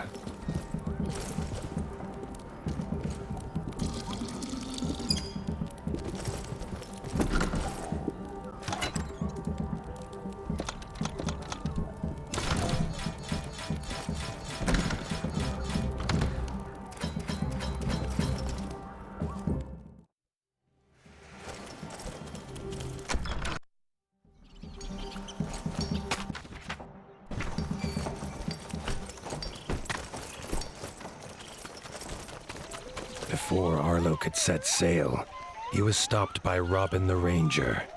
If Arlo planned to go north to fight the Darkwings, he was not going alone.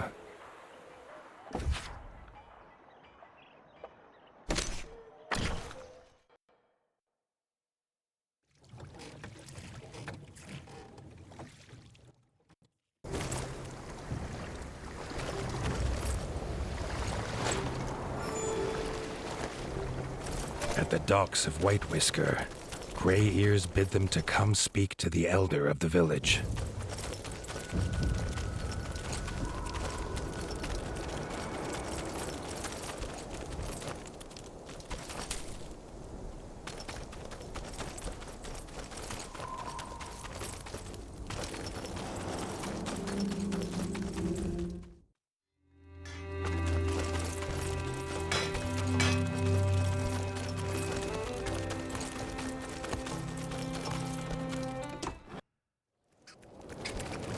The rabbit's body was old and frail, but his mind was sharp.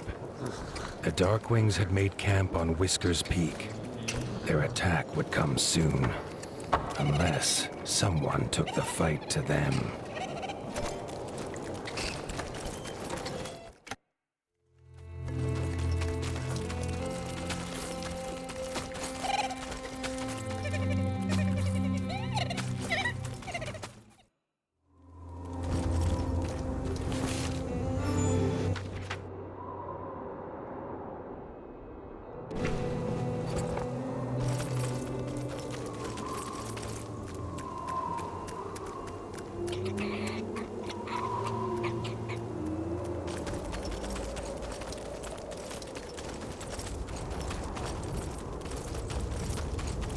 As the pair traveled towards the peaks at the edge of White Whisker, the Bat's ice castle slowly came into view. Arlo knew in his heart that one day he must take his battle there.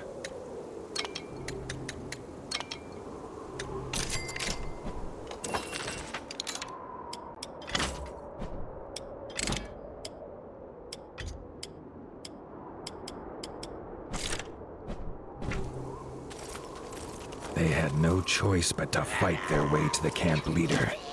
Defeating him would break the Bat's spirit.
raised his war horn.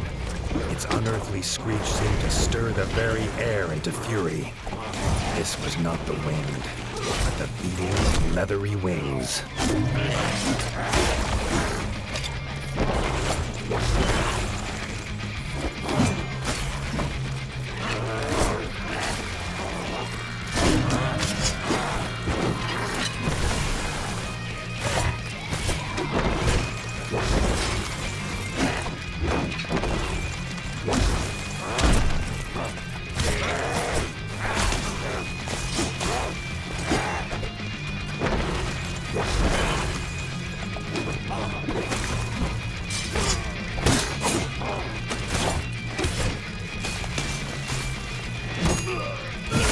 Leader was defeated, but they had to warn the rabbits.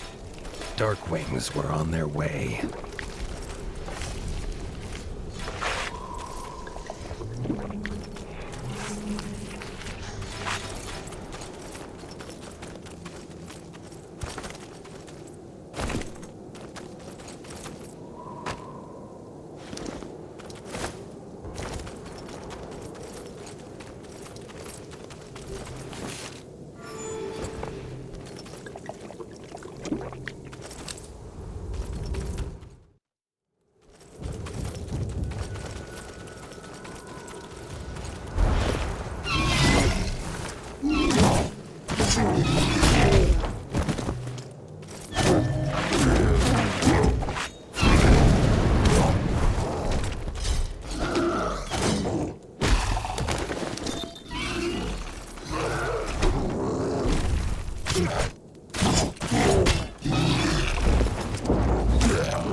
Gray Ears and the Elder were looking for the source of that terrible screech, but there was no time to explain.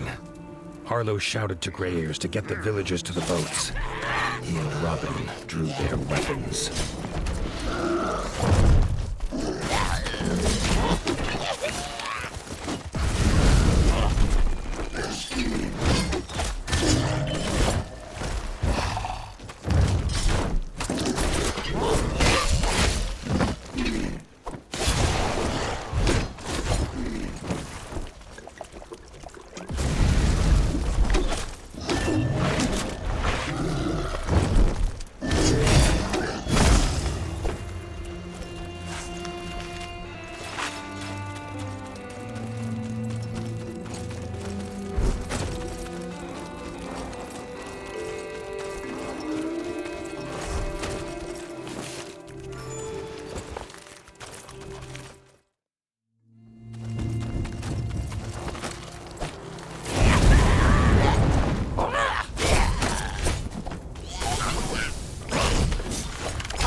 Gray Ears and the other rabbits were safe, but terrified.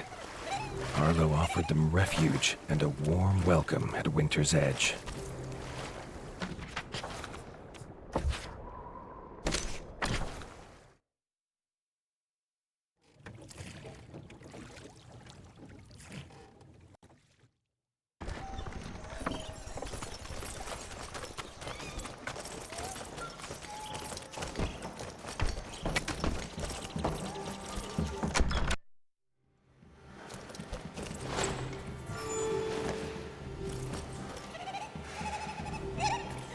Arlo was as good as his word.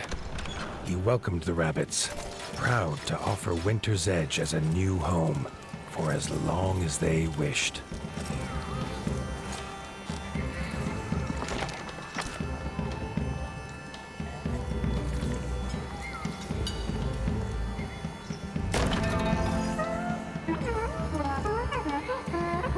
Gray Ears thanked the Warden for his hospitality.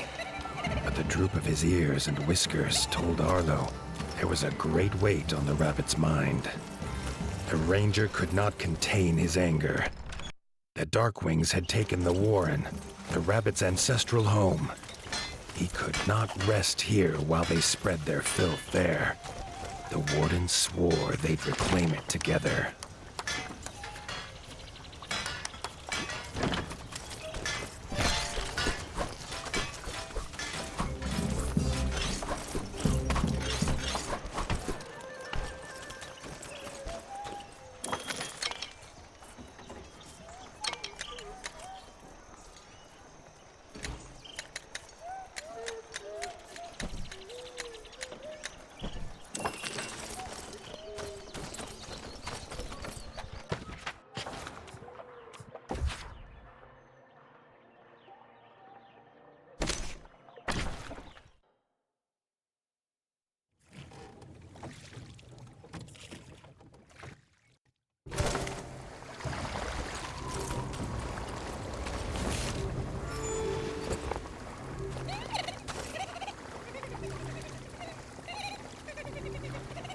The ranger was fueled by his fury, barely pausing on their journey for food or rest.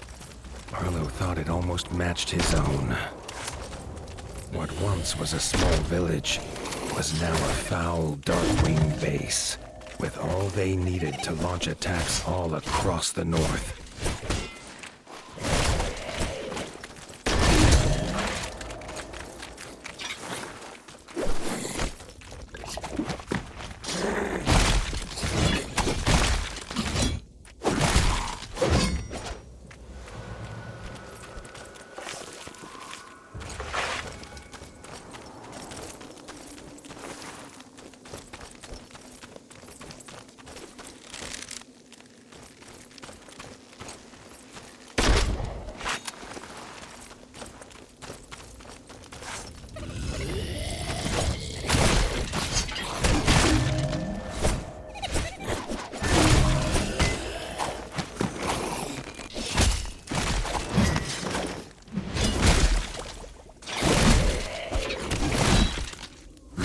Warden and the ranger fought tooth and paw, bow and blade, to drive back the bat filth.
Razek had sent one of his strongest generals, Necromancer Guraz.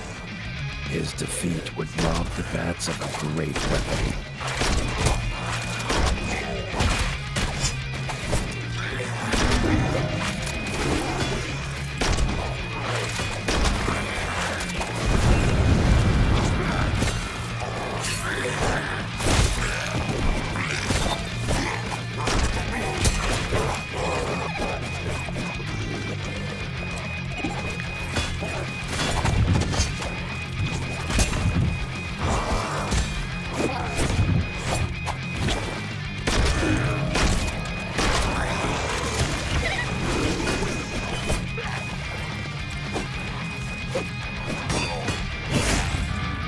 Warren was safe in Rabbit Paws once more. Gray Ears swore that if the Warden of the Wastes ever called for help, the rabbits would answer.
Edge, the rabbits celebrated that their homes were safe once more.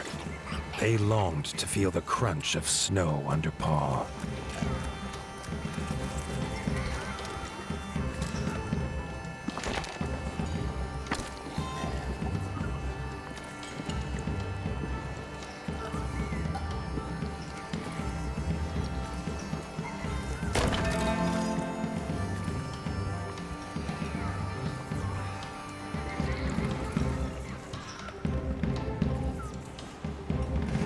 Despite all Arlo had done, the Darkwing threat was still growing. The North was running out of time. He told Leaf to call the War Council. Tomorrow they would make their plan.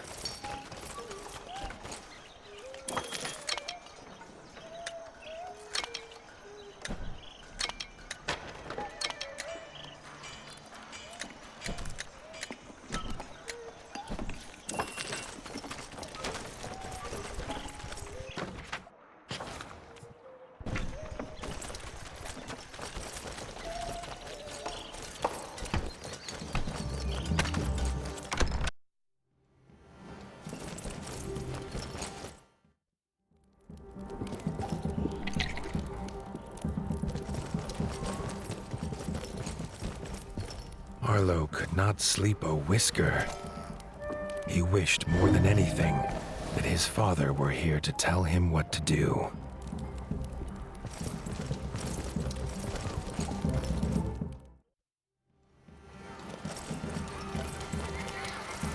The nervous chatter silenced at Arlo's entrance. He did not sweeten the truth.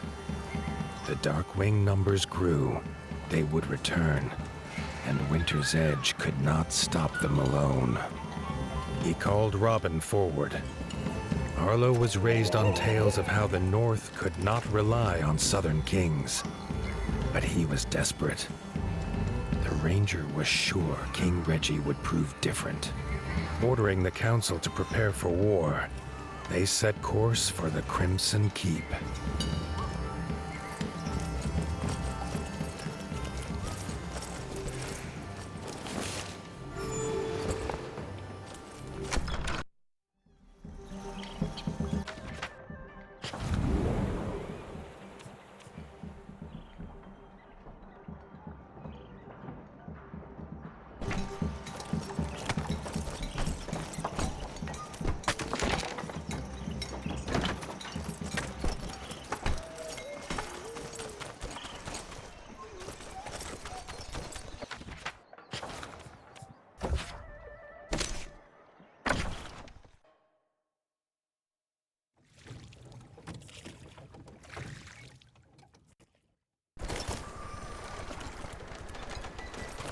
The Crimson Keep's dock was the greatest Arlo had seen.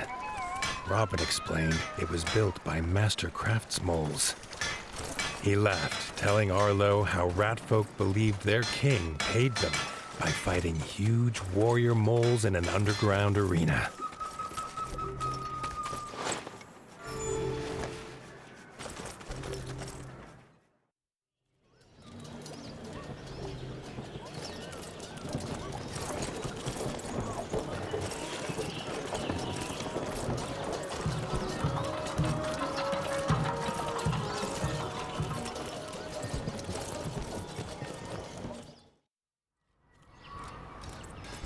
The king's steward, Doug, stopped them before the throne room. He started at the news of war and then rushed away, muttering about how the armor would need to be polished.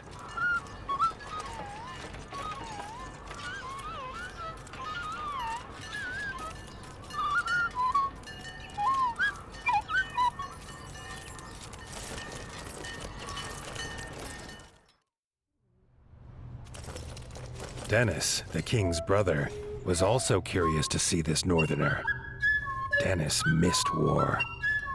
He could plainly see by Arlo's expression that was the Warden's task. He hoped they could fight together someday.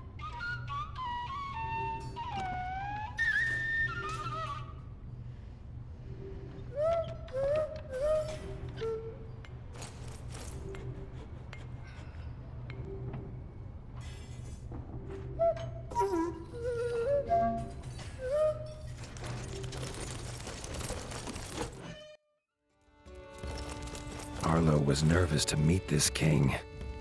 He hoped Reggie lived up to all he'd heard from Robin. He did not have to wait long. King Reggie was glad to see his old friend Robin was safe and bid him to tell his tale.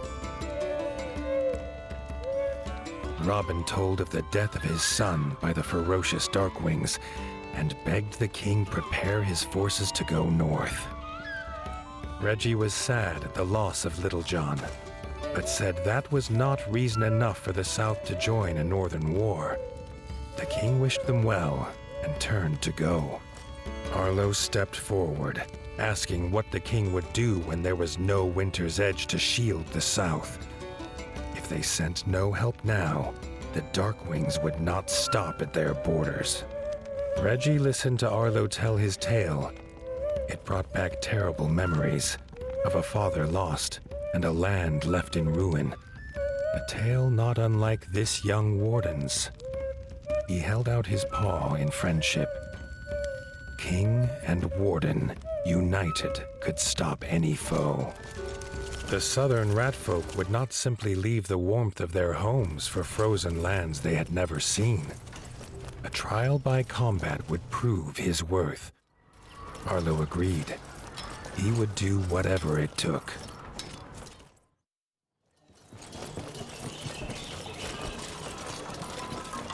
News had spread swiftly.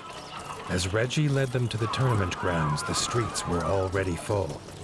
Villagers craned their necks to see their warrior king and this strange northern challenger.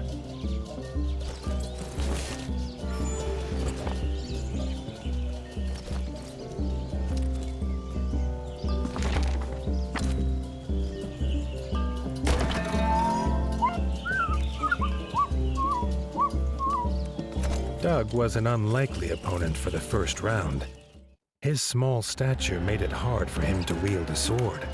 But when it came to fighting for his king, Doug stood 10 paws tall.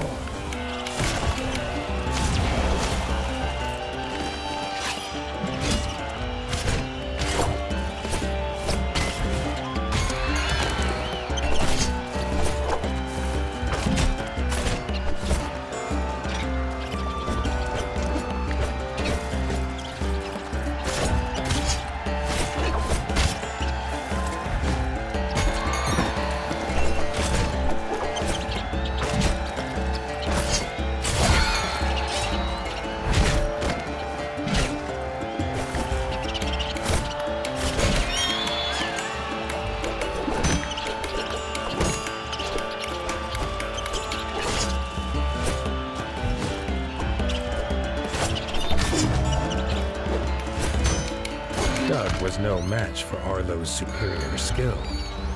Reggie could already see this would be a tournament that they would squeak of through the ages.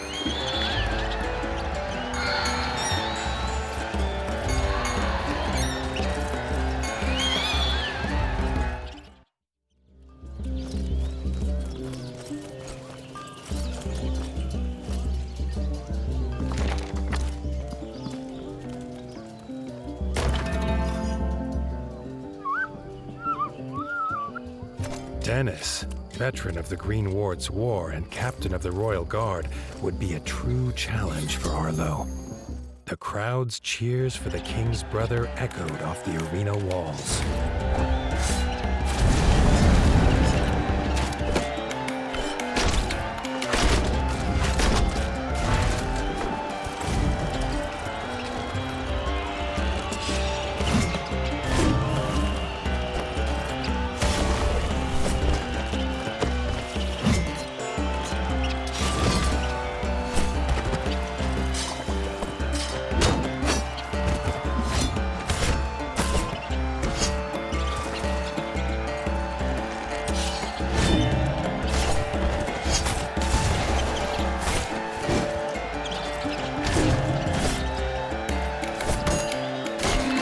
Was a veteran too, used to fighting monsters and darkwings with ice under paw. Dennis did not compare. Now the crowd cheered for him.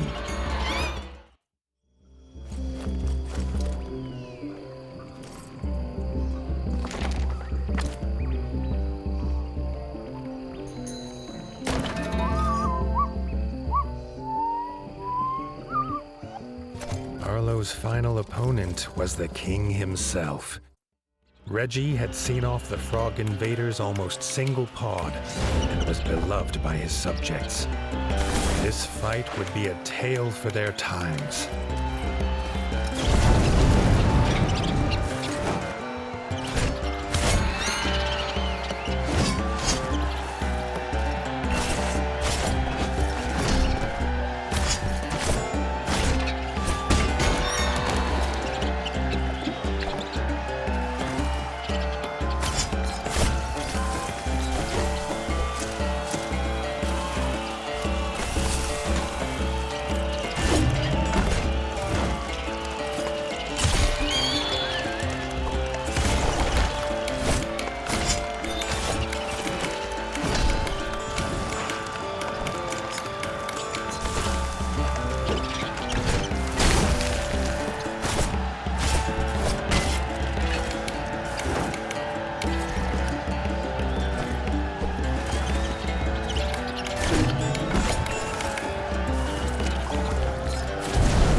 Well matched in stature and skill, there was not a whisker between them. They shook paws in truce.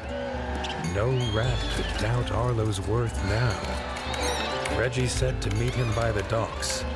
Together, they would wipe out the Dark Wings once and for all. Together, they would attack Mount Cauldron.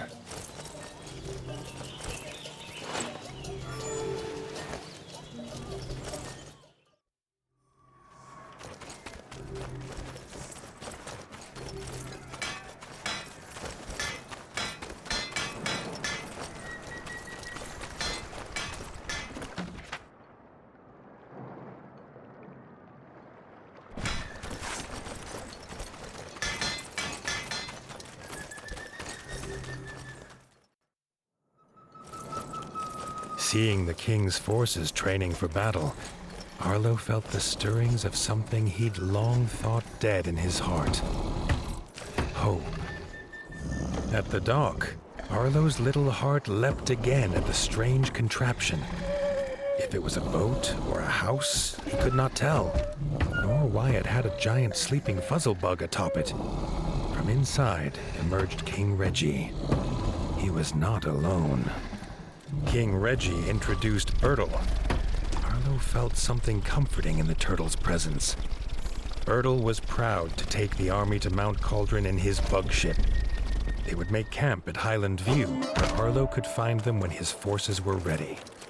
In a flap of its wings and a cloud of gas, the fuzzle bug took King Reggie and his army north.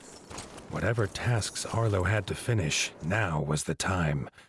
Once the war began, there would be no turning back.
At Winter's Edge, Arlo told Leaf to gather all the clans.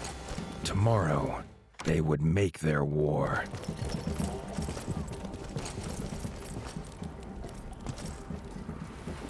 Arlo went to bed, for once without despair. The king and the warden's forces together would make a last stand. They would sing of it forever. He wondered what sort of tale it would be. The clan's leaders listened to the warden and king's plan. They were nervous of this flying contraption, but their fear was as nothing compared to their iron will. They would take the mountain, the Sky Scorcher, and Count Kazak himself. Raising their weapons in salute, Arlo was glad to see his friends united, though the feeling was bittersweet. It seemed impossible all would return.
King Reggie's camp had creatures of every clan, armed and ready to fight.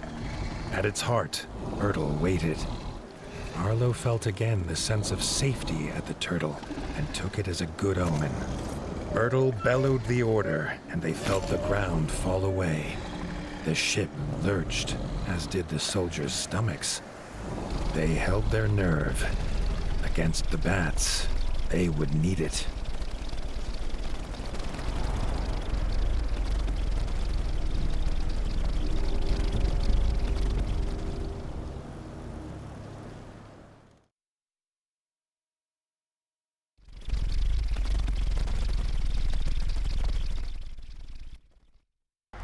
landed with a thud.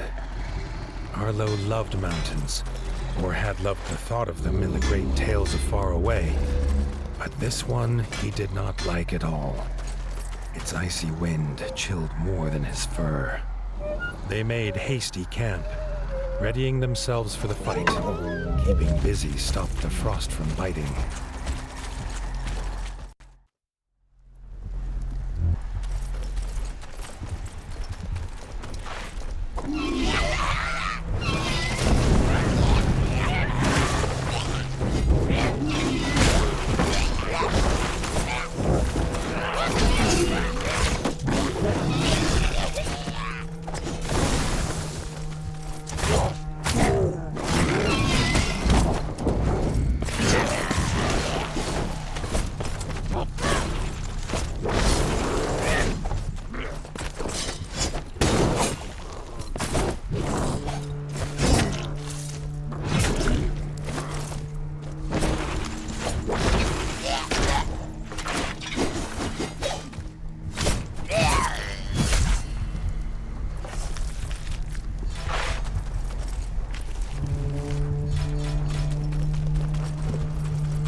So it began.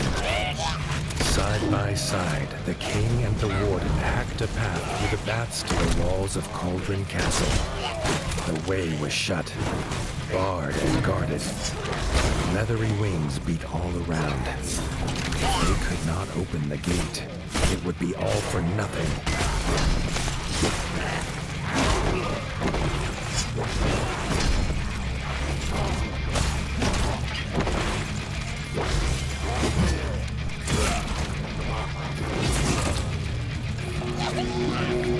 Reggie sounded his horn. Out of the icy haze came Dennis, a barrel on his back, its fuse lit. The king had come prepared.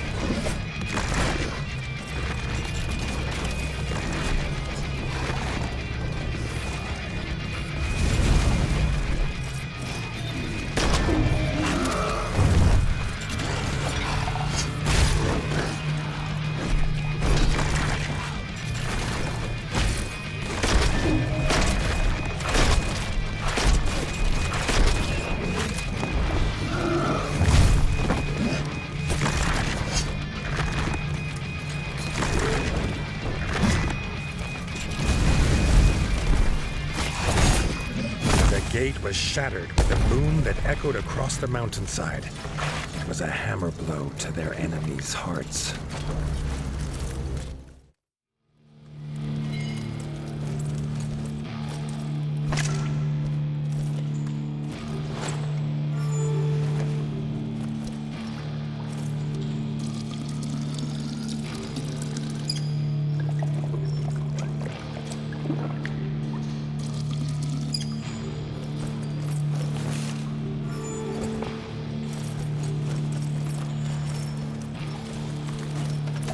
Inside the castle, they found themselves in the chef's store. Before they could be disgusted at the contents, they had to take care of the chef.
They moved in step, a flawless dance of blood and vengeance.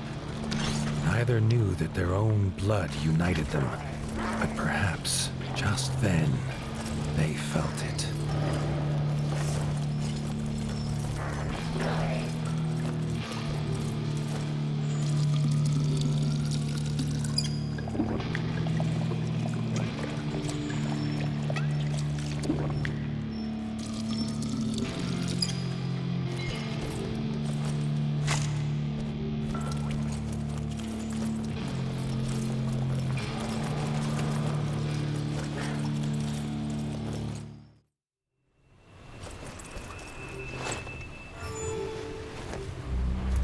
They stood together in fellowship, the clans of the Ratdom. Here they would make their final assault. Reggie raised his sword and issued the cry. Charge, army of the mighty Paw!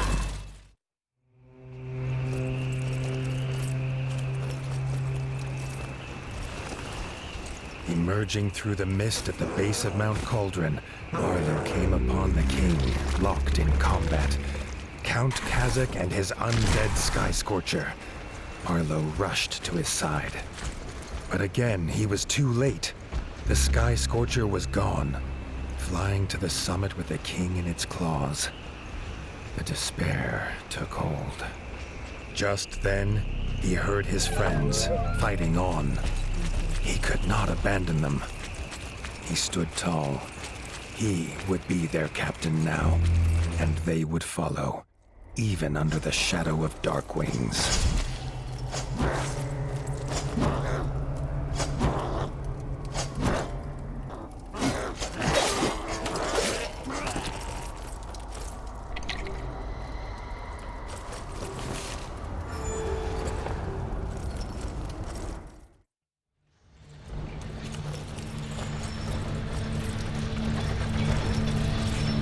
Arlo found Rita battling the Darkwing Smith, but the Smith's mighty hammer soon overpowered her.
together, Arlo and Erica fought the Darkwing Smith.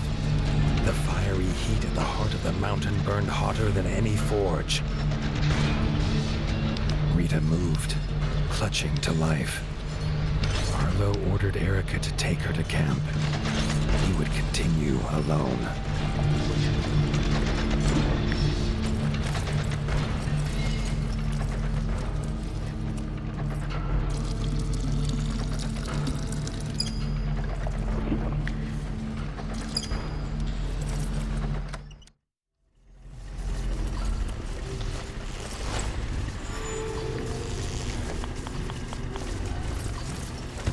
His whiskers twitched and crackled.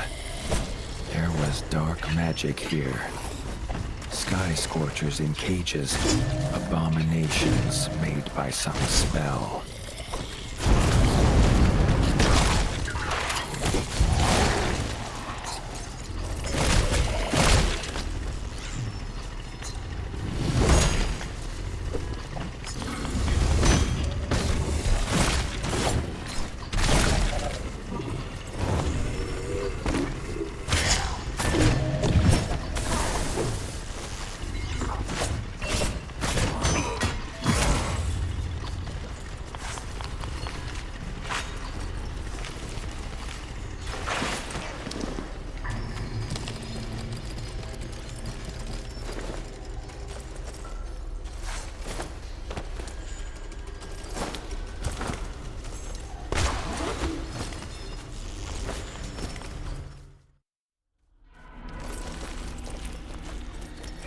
The screeches of dying bats echoed through the corridors.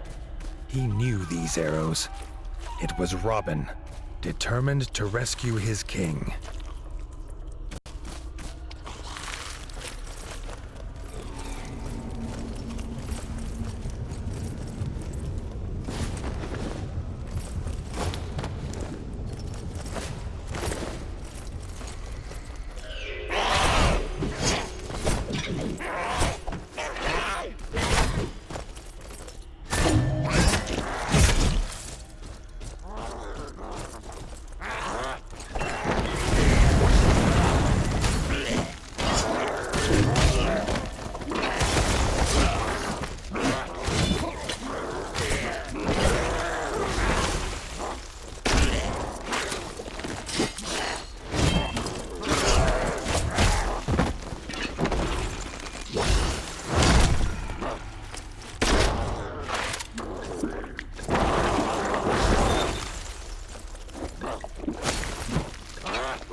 Slashing and arrows flying, they fought their way toward the summit.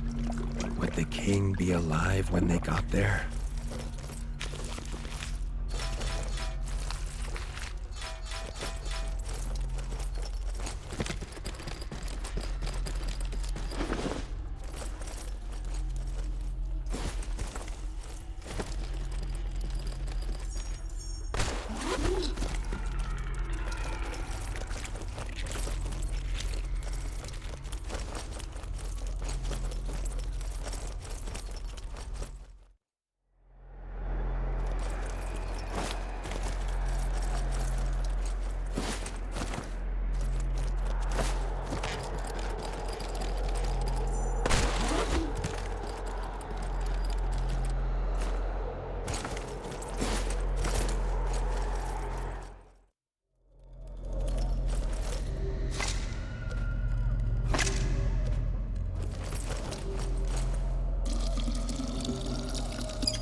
They entered the huge throne room.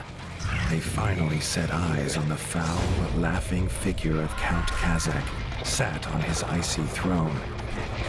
Turtle kneeled exhausted before him.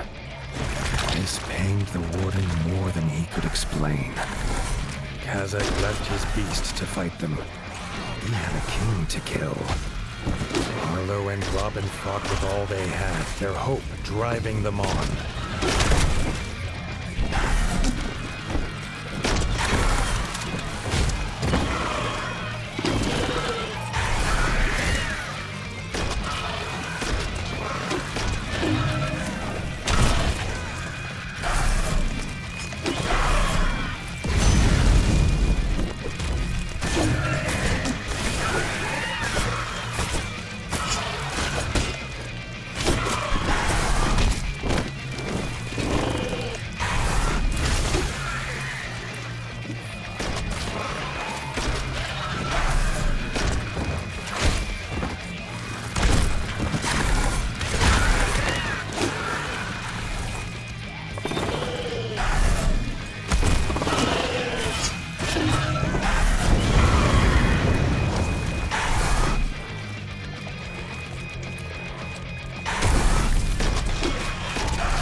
The beast fell, but there was no time to rest.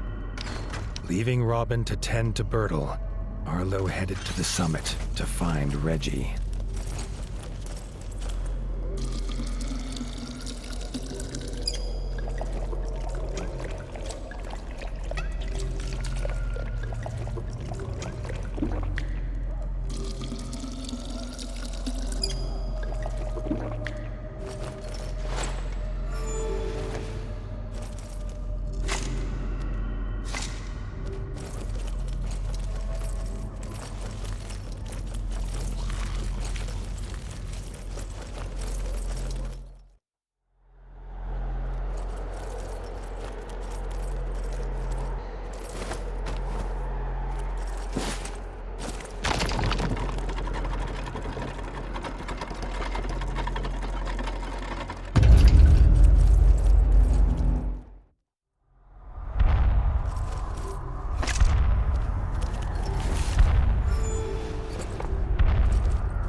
The icy wind bit at his fur as he emerged on the peak. He saw, silhouetted in the mist, Count Kazakh, and in his claws he held King Reggie, dangling over the edge. With a shriek of victory, the Count let go of the king and seemed to melt into the fatal mist. They flew into battle. The Warden and the Count's weapons clashed, echoing across the mountain.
Corrupted body fell heavy on the ground.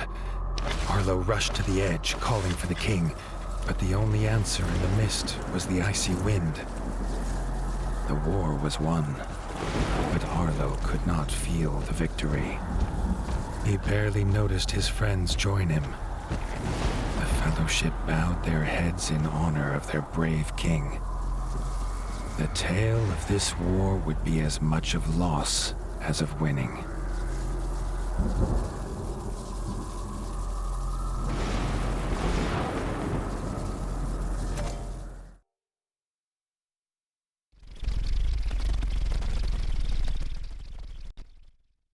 They returned to the Crimson Keep in near silence, each with their thoughts.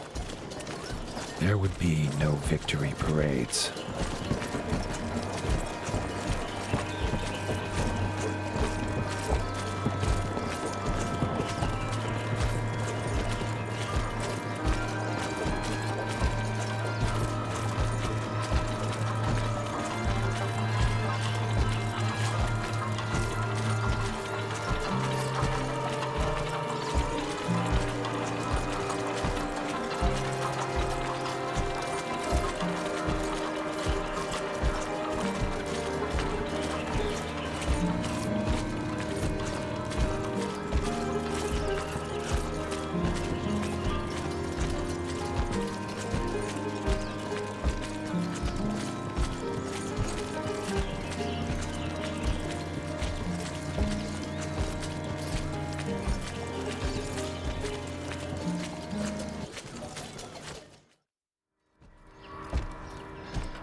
Arlo heard a commotion ahead.